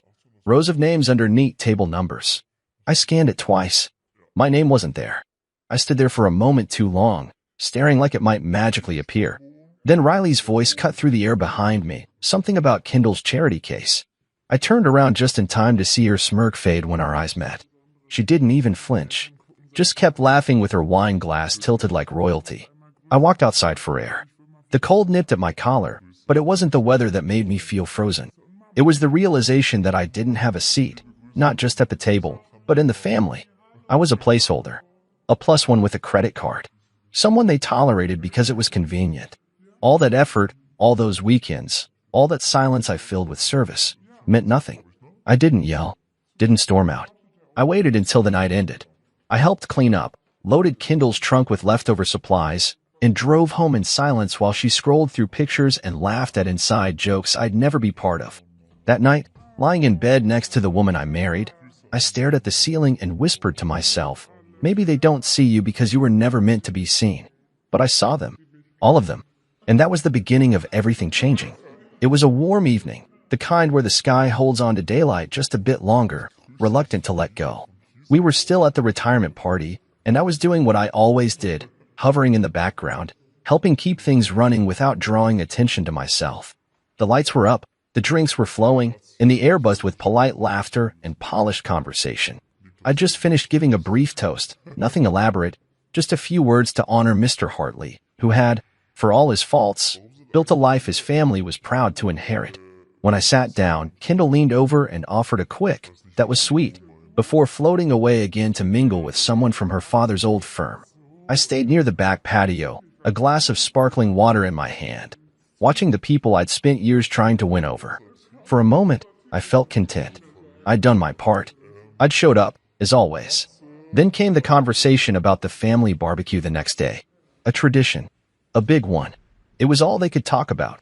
The menu, the guest list, the setup, the new theme they were trying this year. I waited for the part where Kendall would loop me in, assign me a task, mention our arrival time, ask me to help with chairs like she usually did. But she didn't. Still trying to be useful, I stepped into the conversation and said, "I'll bring the dessert tomorrow. Got that bakery you all liked last Easter. They've got that peach cobbler again." Kendall paused. I remember that pause. It was subtle, but not silent. She looked down at her wine, swirled it like she was thinking, then looked back up with this glint in her eyes. And then she laughed. Not a big belly laugh. Just a short, dismissive chuckle, like a sound effect used to soften a blow. "Oh, you weren't invited," she said, like she was commenting on the weather. I blinked. "What?" She smiled, like it was all perfectly reasonable. "It's kind of a close family thing." Riley, who had been scrolling through her phone next to her, snorted and turned the screen toward me. There it was, digital evidence. A full seating chart. Programs printed in gold script. A note for the MC. Even a slide for the opening prayer. My name wasn't on anything. "It's just easier this way," Kendall said, shrugging. "You know how my mom is. She wanted it clean." She said clean, like I was a stain they didn't know how to scrub out. I looked at her for a long moment. I don't know what I expected to see, maybe a flicker of guilt, some embarrassment, even a bit of hesitation. But there was nothing. Just that same easy calm she always wore around her family, like a different version of herself entirely. A curated Kendall. A Hartley Kendall. I smiled. Just a twitch. Just enough to not cause a scene. I didn't argue. I didn't press. I just nodded once, took one final sip from my glass, and placed it down on the tray of empty flutes beside me. I stood up slowly, dusted off the front of my slacks, and walked toward the exit. Nobody followed me. Nobody called out. I could hear the conversation behind me resume without missing a beat. More talk about side dishes, long games, who was bringing what. Like I'd never been there at all. I got into my car and sat still for a long time. Not angry. Not even hurt. Just hollow. And that hollow quickly filled with clarity. They'd made a choice. They always had. I just hadn't seen it. I was never one of them. I was a utility. A silent donor of time, money, and labor. I was what you used when you needed help moving boxes or footing a bill. But I was never going to be at their table. Not really. Not the way they talked about each other. Not the way they remembered each other in stories. Not the way they looked at each other and laughed. But the thing they forgot, the thing they all overlooked in their perfect little planning frenzy, was that I was the one who booked the venue. Not Kendall. Not her mom. Not Howard. Me. Bryce Langston. The invisible man with the bank account and the organizational skills. I pulled out my phone and opened the email confirmation. There it was. The Hartley Family Barbecue. Reserved in my name. Paid for by my card. I stared at it, my thumb hovering over the options menu. I didn't act out of spite. It wasn't revenge. It was something quieter, something cleaner. A correction. I hit Edit Reservation, scrolled to the bottom, and clicked Cancel. The catering deposit? Gone. Sound equipment? Canceled too. Even the bounce house Riley insisted on for her nieces and nephews, deleted. I sat there and watched the digital confirmations roll in, each one like a small breath of fresh air. Then I turned off the screen, leaned back in my seat, and let myself laugh. Just once. Just enough. It felt good. I slept like a rock that night. Not out of spite. Not because I was proud of what I'd done, but because for the first time in months, maybe even years, I felt something close to peace. Real, full-bodied stillness. No internal monologue reminding me of what I didn't say, what I didn't do, what I should have tolerated. Just quiet. I didn't even hear Kendall come in. She slipped into bed hours later, probably thinking I was too embarrassed or too sensitive to speak. But I wasn't either of those things anymore. I was awake. Morning sunlight poured in through the curtains, filtered and soft, the kind that usually inspired lazy weekends and shared breakfasts.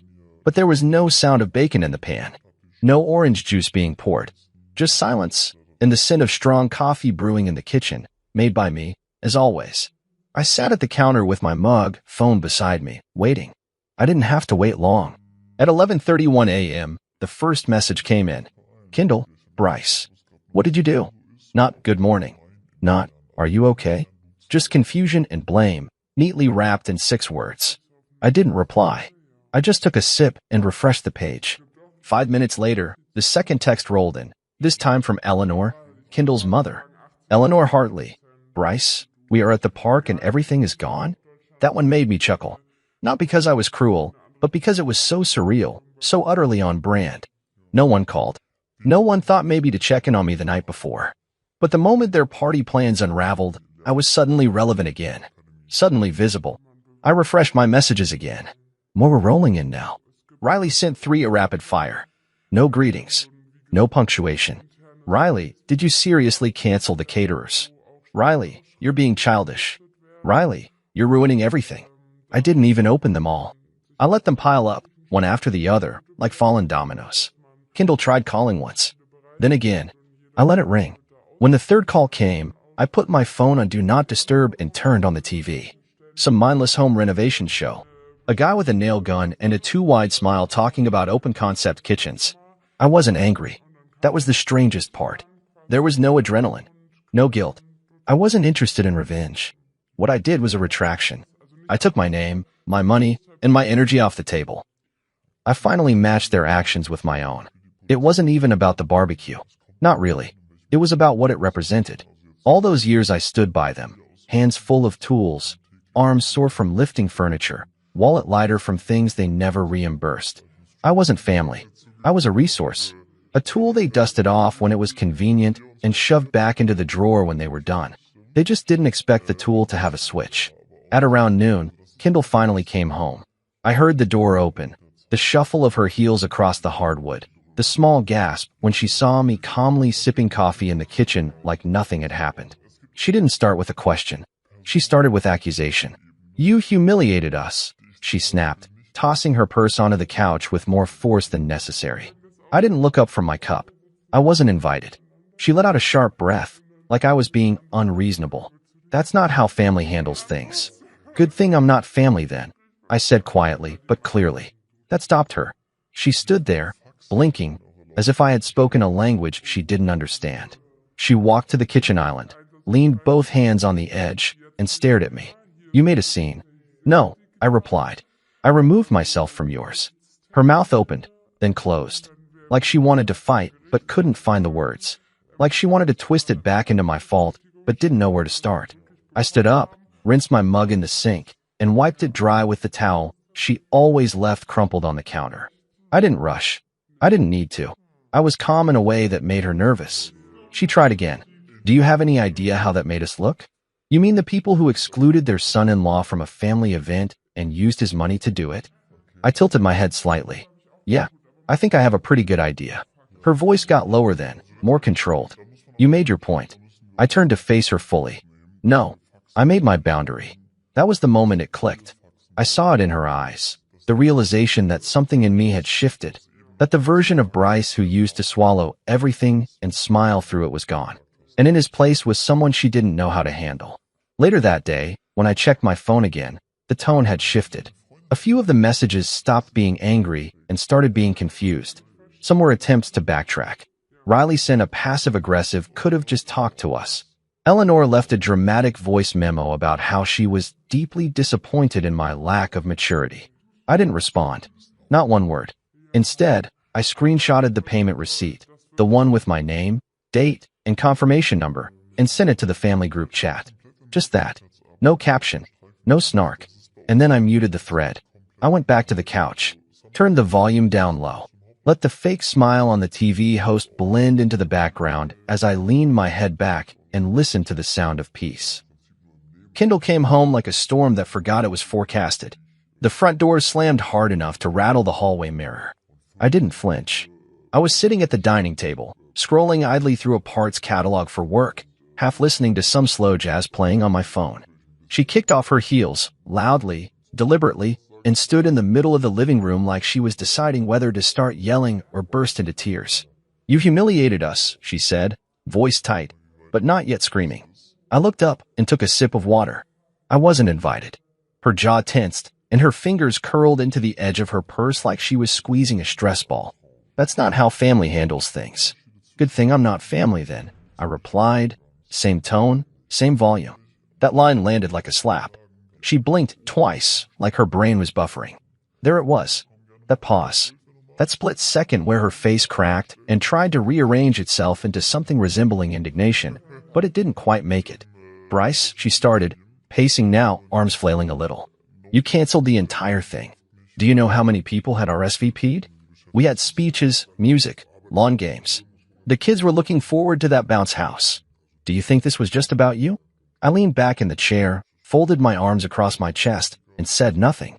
Because honestly, I was past the part where I needed to convince anyone of anything. "It was supposed to be fun," she continued, voice rising. "You made it personal."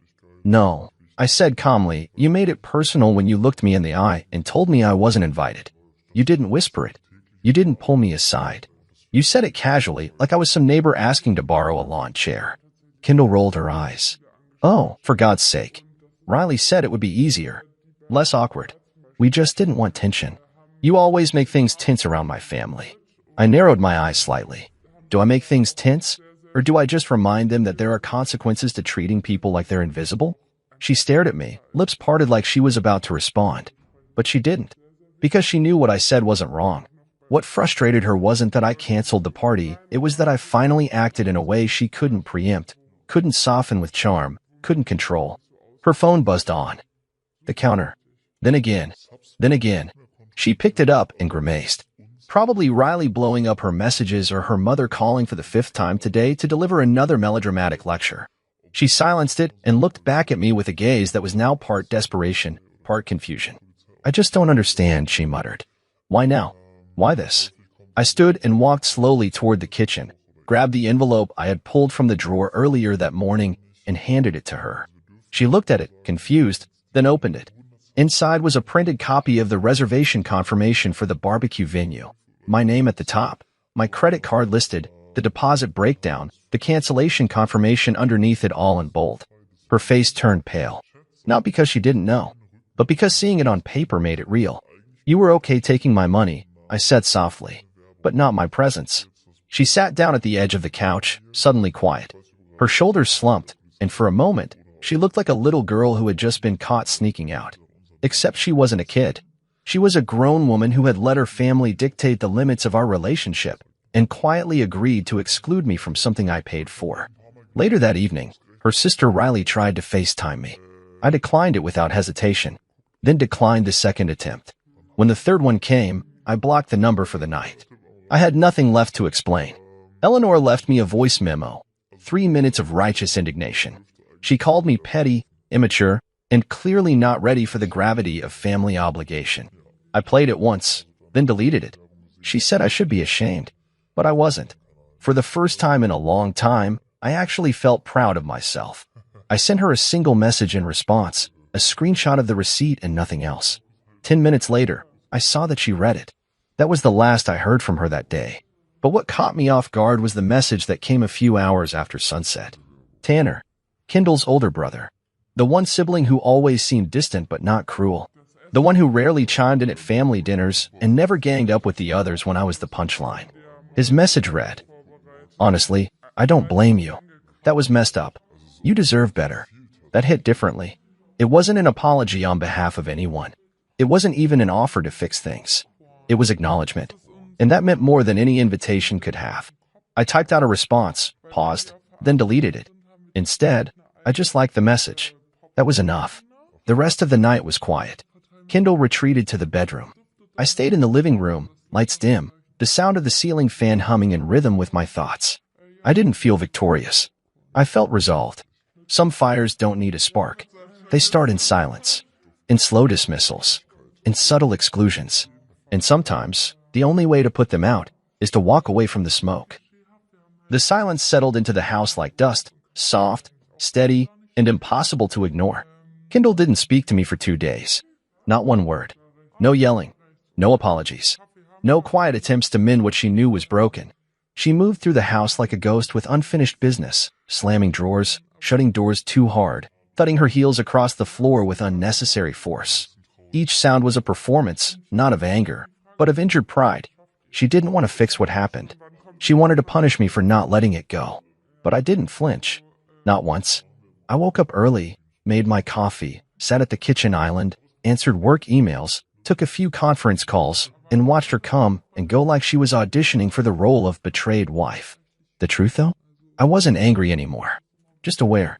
For the first time in years, I wasn't waiting for her to acknowledge me. I was watching her show me who she really was. By day 3, the family launched into damage control. Kendall's mom, Eleanor, posted a smiling group photo from the barbecue that wasn't, captioned with something like, "Sometimes, the best memories come from the most unexpected moments. Hartleys always make it work." It was a desperate attempt to control the narrative. The photo was awkward, too posed, and Mr. Hartley looked visibly confused, probably wondering why they were posing in front of an empty pavilion with no guests and half-set tables.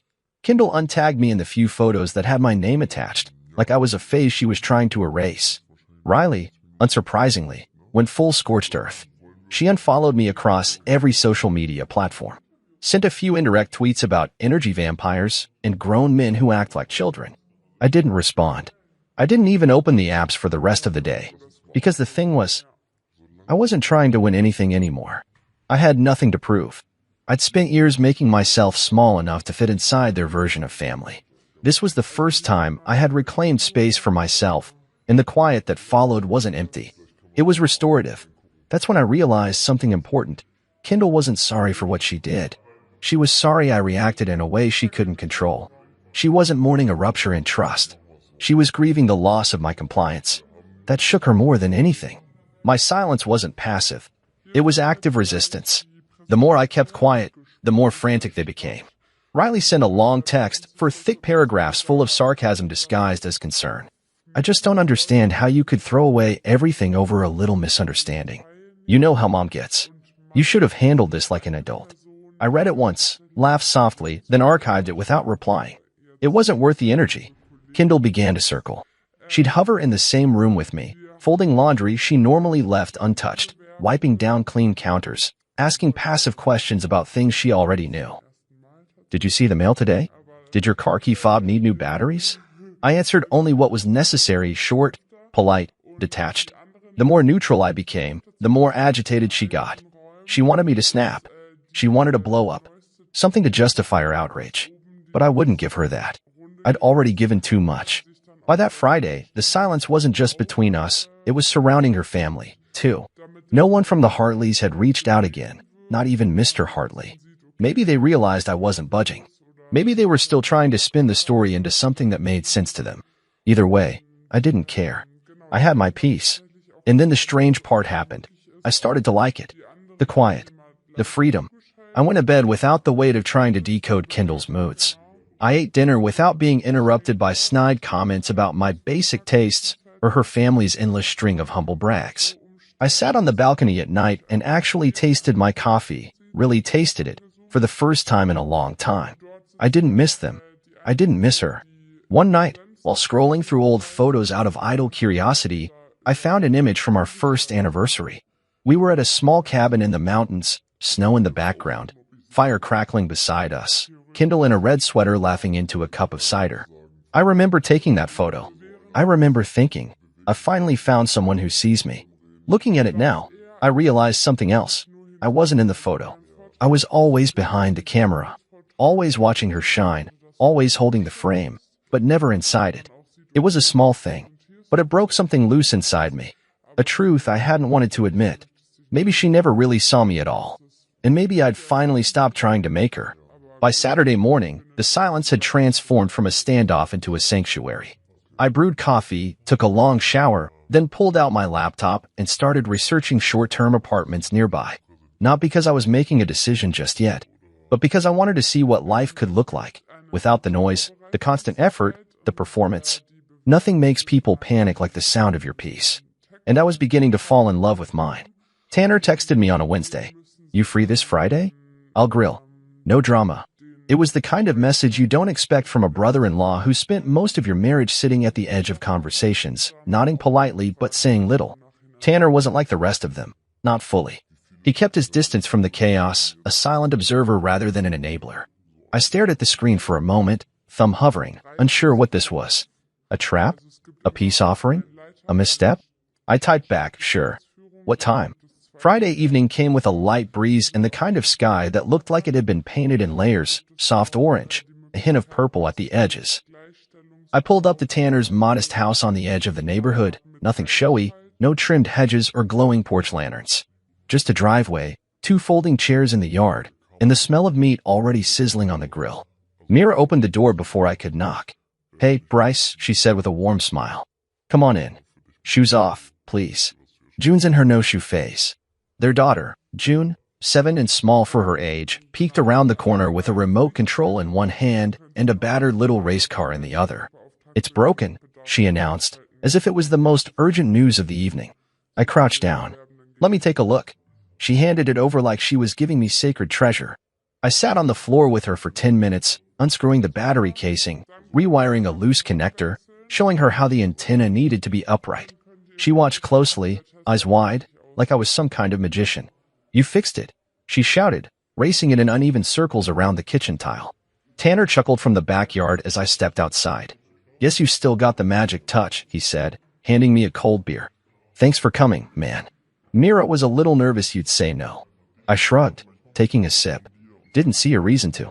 We settled into a rhythm, just the 4 of us. No tension, no side eyes, no careful dodging of verbal landmines.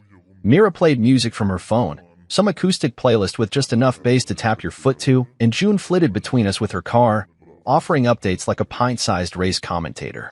Dinner was simple: grilled chicken, corn on the cob, some kind of garlic bread Mira had baked herself. I didn't realize how much I missed food made without the pressure of perfection. No platters arranged by color, no table settings dictated by Pinterest boards. Just warm food, warm people, and space to breathe.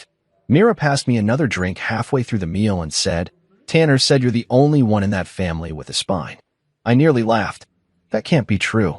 I'm the guy who used to fix their gutters in the rain. "Yeah, but you're also the guy who finally stopped letting them walk all over him," she said. "That counts." Tanner nodded beside her, chewing quietly, then said, "It's about time someone held up a mirror." I leaned back in my chair, staring up at the stars as they blinked into view one by one. I hadn't done that in a long time, just looked up. Felt the night stretch over me like a blanket that didn't need straightening. And in that moment, I realized something. I wasn't sad. I didn't miss Kindle. I didn't miss the noise, the image management, the endless performance of being a good husband to a woman who graded me silently on a scale I never understood. I didn't miss her family. I didn't miss pretending.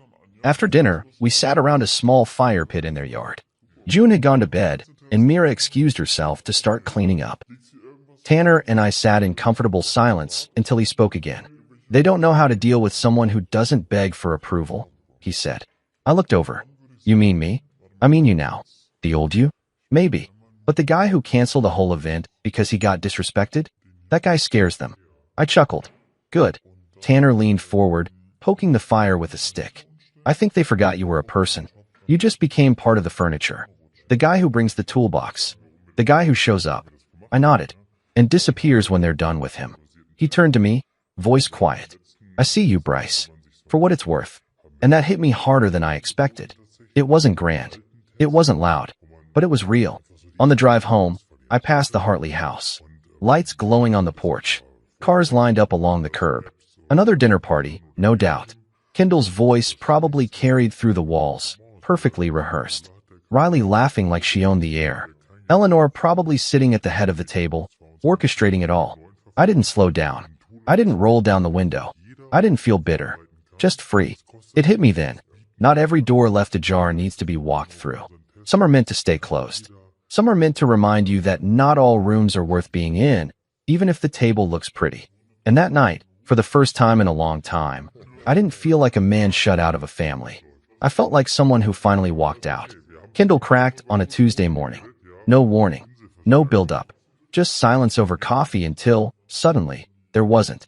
"Can we talk?" she asked, not quite looking at me, her hands wrapped tight around her mug like it might keep her grounded. I set my spoon down beside the oatmeal I hadn't touched. Sure. She sat across from me, posture too straight, face composed but cracking at the corners. She looked like someone preparing for a deposition, not a conversation with her husband. That alone told me everything about where this was heading. I wanted to explain, she began, her tone soft, like I might break if she spoke too harshly. The whole barbecue thing. It was Riley's idea, not mine. She thought maybe you'd make it awkward with Mom after that thing last Thanksgiving. I raised an eyebrow. The thing where I refused to fix the sink while everyone else was eating dessert? Kendall shifted in her seat, eyes flicking to the side. It wasn't about that. It was just they thought it might be easier. Less tense. And you agreed. She hesitated. That half-second pause where guilt tries to make room for itself, but pride doesn't step aside. I didn't fight it. That landed with a dull thud between us. I waited, letting the silence stretch, watching her squirm. She hated quiet when it wasn't under her control. But I didn't mean for it to go like that, she added quickly. I didn't think you'd take it so personally. I leaned forward just slightly. That's the problem, Kendall. You didn't think about me at all. She blinked, clearly not expecting that tone from me. The old Bryce would have softened it, wrapped it in disclaimers and self-blame. But that man had left the room weeks ago. You didn't think about how it would feel to be left out. You didn't think about what it meant for me to find out like that. At a table I helped set up, holding a drink I paid for, standing next to people I thought I'd earned some kind of place with. I shook my head. You didn't think. You just let it happen. She rubbed her forehead, the guilt starting to fight its way through. I don't know what you want me to say, Bryce. I want you to tell me the truth, I said quietly. Did you think I didn't deserve to be there? Or did you just not care enough to make sure I was? Her mouth opened, then closed, then opened again. But no answer came. Instead, she offered what she always did when cornered, a compromise without substance. I can fix it, she said. You can come to the next one. Dinner at Mom's. I'll make sure you're on the list. I stared at her, the weight of that sentence pinning me down. On the list. Like I was a contractor, not a husband. Like my presence was conditional, not assumed. Let me ask you something, I said slowly.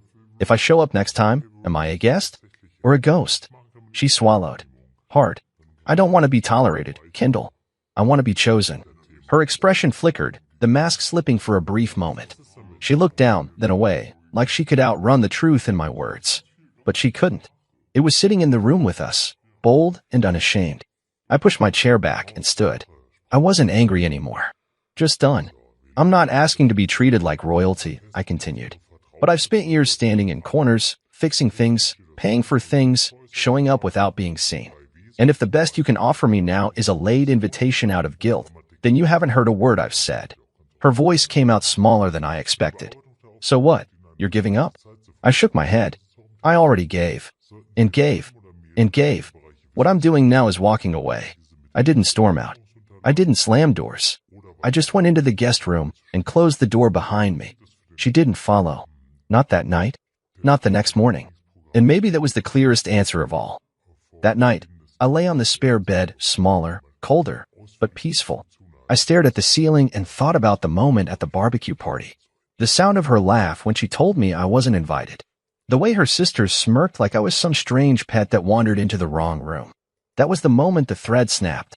There's a kind of sadness that settles in when you realize someone never really chose you, only the version of you that served their image, their convenience, their narrative. I had been that version for too long. No more. I reached for my phone and typed out a message to myself, something I'd been thinking but hadn't had the courage to say aloud. If they can laugh at your absence, they never deserved your presence. I read it once, then deleted it. I didn't need the words saved. I already knew them by heart. I told her the truth the next morning. Not with yelling, not with dramatics, just with the calm precision that comes when you've already left a place in your mind long before your feet follow. She stood in the doorway of the kitchen, clutching a coffee mug like it was armor. Her eyes were rimmed with the kind of exhaustion that didn't come from sleep deprivation but from the slow unraveling of control. For once, she wasn't dressed for the day. No lipstick, no blazer, just a faded college t-shirt and cotton shorts, like she knew whatever was coming didn't deserve a costume. I don't want to be tolerated, I said, stirring my coffee slowly. I want to be chosen. She leaned against the frame, brow furrowed like she didn't quite understand. So what? You're done? I didn't flinch. I already was. You just didn't notice. The silence that followed wasn't sad. It was still, hollow. She didn't argue, didn't beg. And that was what confirmed it for me. There was no fight because there was nothing left to fight for. I packed slowly, not because I was unsure, but because I wanted to be deliberate. I took what was mine, my tools, my books, the shirts she never liked but I wore anyway. I left behind the expensive watch she got me for our 3rd anniversary. It had always felt more like a performance piece than a gift. I left the tie she bought to help you fit in at family functions, because now I knew that tie was never meant for me, it was for them. I didn't touch her things. I didn't write a long note. Just a short one, folded neatly and placed on the kitchen table under her favorite ceramic mug. You don't have to remember the people you used, but they remember you. Every time you laugh at them. That was all I had to say. Not out of bitterness, not out of spite, but because I knew she'd read it again and again trying to decide if I meant it as a threat, a warning, or a goodbye. It was all 3. The apartment I moved into was nothing fancy. A 1-bedroom on the 2nd floor of a building that smelled like fresh paint and something faintly lemony. There was no view, no fireplace. But the lock worked, the water pressure was solid, and the silence didn't feel like punishment, it felt like a reset. I set up the essentials first, coffee maker, lamp, the mattress I'd bought online that somehow expanded in slow motion across the floor. There was no welcome home, no soft echo of familiar footsteps behind me. And yet, I smiled. Not because I was happy, but because I wasn't lying to myself anymore. That weekend, I went hiking alone. For the first time in years. I didn't take the trail Kindle always picked, the one with flat loops and manicured paths for easy selfies. I picked something rugged, steeper, noisy with birds and wind, and the kind of honest effort that left your calves aching. At the top, I sat on a crooked bench and let the sun hit my face. I didn't check my phone. I didn't think about what they were doing. I didn't wonder if anyone noticed I was gone. Because I finally did. I noticed myself again. I realized that I hadn't really seen myself in years. Not as I was, just as a utility, a role, a husband shaped to fit someone else's design. I had bent so much to make Kindle comfortable, to make her family less awkward around me, that I'd folded myself into something almost unrecognizable. But now, I was sore from the hike. My hair was damp with sweat. My legs had scratches from a missed branch, but I felt human, present, whole. That night, I fell asleep to the hum of the ceiling fan, and not the cold edge of a woman who only remembered I existed when I was useful. No fake apologies. No one hurling silence like a weapon. Just stillness. Kindle texted once that evening. Just one line. So this is it? I read it, then turned off my phone. No response was the answer. Some things don't deserve closure. Some things don't get a ribbon tied around them at the end. Sometimes, the cleanest goodbye is simply walking away without turning back. The next morning, I opened the blinds in my new place and stood barefoot on the hardwood floor. Light poured across the room, touching the bare walls and unassembled furniture like a spotlight on a blank stage. It didn't feel like loss. It felt like a beginning. I didn't go looking for updates about the Hartleys. But when you spend years orbiting around a particular sun, some of its rays still manage to reach you, even after you've stepped out of its warmth. It started with a coworker who had unknowingly followed Eleanor on Instagram. We were eating lunch in the break room when he said, "Didn't you used to be married into the Hartley family?" Man, their last event looked like a train wreck. I paused mid-bite. What event? He turned his phone around. A blurry photo of plastic folding chairs, mismatched tablecloths, and someone trying to light citronella candles with a broken lighter. Beneath the post, Eleanor had written a caption dripping in artificial cheer. Sometimes plans fall through, but love shows up anyway. Hartley family barbecue, take 2. There was no bounce house, no band, no carefully curated ambience. Just a dozen people in lawn chairs looking confused. I recognized the park, smaller than the original venue, one without a pavilion, just 2 overworked picnic tables and a patch of shade under a tired oak. Rumors began to swirl after that. Tanner told me first. He'd stopped by the apartment with some leftover pizza and a 6-pack, unannounced but welcome. We sat on the balcony, feet up on the railing, city sounds floating up from below. They rescheduled it without your money, he said, cracking open a can. No vendors, no equipment. They forgot to rent coolers. The food sat in the sun. One of the uncles got heat stroke. I raised an eyebrow. And the bounce house? Deflated halfway through. Some kid cried so hard his mom had to leave early. I didn't laugh. Not out of restraint, but because it wasn't funny. It was pathetic. Sad, even. Not because they failed, but because they still didn't understand why. They blamed it on you. You know, Tanner added after a pause. Not by name, but Riley said something about external drama in a video she posted. Tried to make it sound like you ruined everything. I turned to him. And what did the comments say? He smirked. Let's just say not everyone bought it. A couple of your old colleagues commented. One guy said, Bryce was always the one holding things together. The rest of the replies were not flattering. I let that sit between us for a moment. Then I exhaled slowly and took a sip of my drink. They miss your wallet, Tanner said after a beat. Not your presence. I nodded. That stung in a way I didn't want to admit. Because even though I was gone physically, emotionally, finally, a small part of me had hoped someone there would reach out not to mend, but to acknowledge. Not to pull me back in, but to say, you mattered. But what came instead were soft, muted pings of regret disguised as convenience. Cassidy messaged me on Facebook, something vague about reconnecting over coffee. Kendall's cousin sent a text I hadn't seen in over a year. Heard you've been doing well. We should catch up. Even Eleanor, in her own condescending tone, wrote, Despite everything, I hope you're finding peace.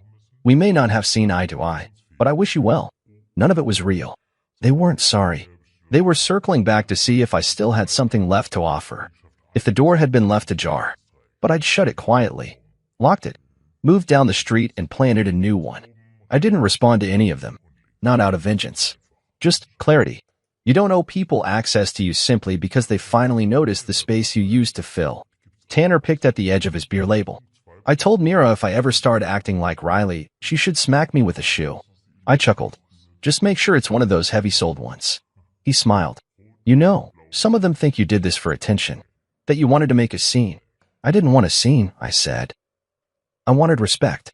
Yeah, he nodded. And you didn't get it. No. But I found peace. That's better.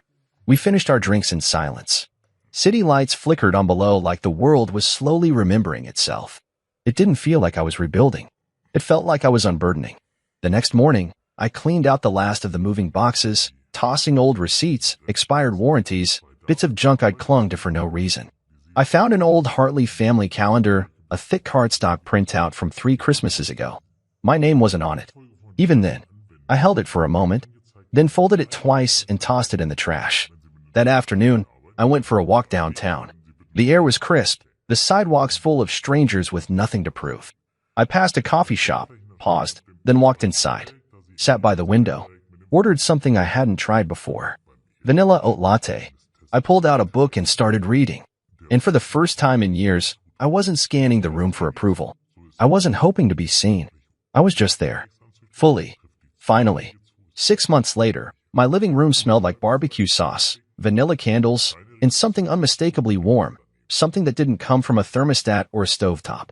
It came from laughter, from voices overlapping as stories were told and retold, from a room that wasn't filled with people who shared blood, but people who shared respect. I was hosting my first birthday dinner in years. Not a grand affair. No ballroom. No curated playlist reviewed by Kendall's sister. Just 7 people. My closest friend from work.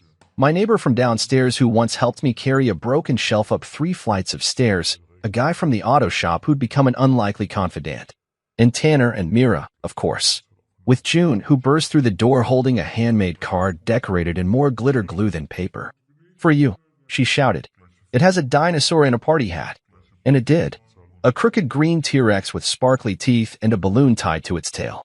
I bent down, taking it like it was priceless. This might be the best card I've ever gotten.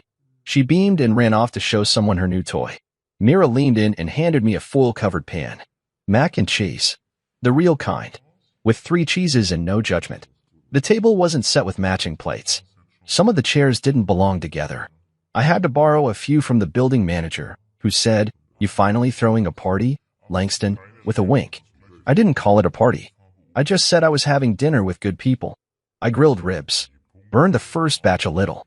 No one cared. The drinks were cold. The music was an old soul playlist I liked. Tanner brought his famous grilled corn, and June insisted on setting the table fancy, which meant every napkin had a crayon drawing tucked under it. We sat. We ate. We laughed. And not once did I wonder if I belonged. Not once did I feel like a shadow at the edge of someone else's spotlight. At one point, Mira raised her glass and tapped it gently with her fork. The room quieted just enough. "To Bryce," she said, smiling in that effortless way she had. To the man who knew when to walk away. And the courage it took to finally say, "I deserve more." The table clinked with echoing cheers. My throat tightened, not because I was sad, but because I was full. Full in a way I hadn't been in years. I looked around the table.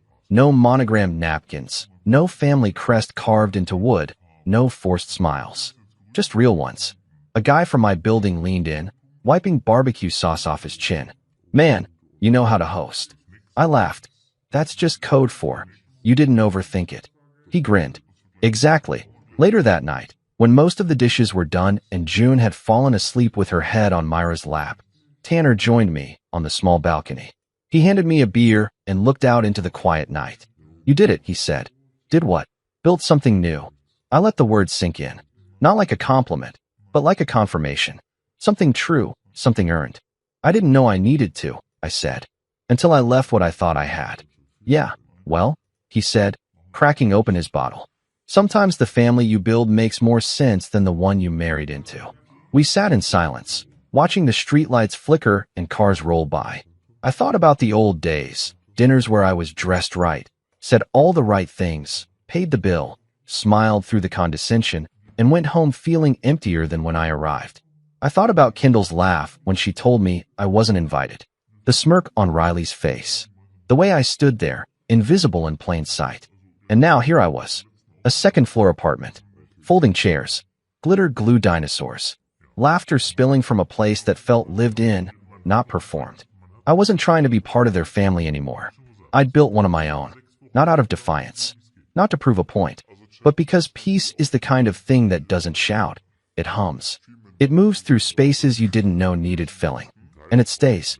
When the last guest left and the apartment fell into the hush of post-celebration, I turned off the lights, sat at the table, and looked at the empty plates, the crumpled napkins, the sticky fingerprints on the side of a glass. Evidence, not of a party, but of presence. This time, I wasn't standing in the shadows. I was at the head of the table,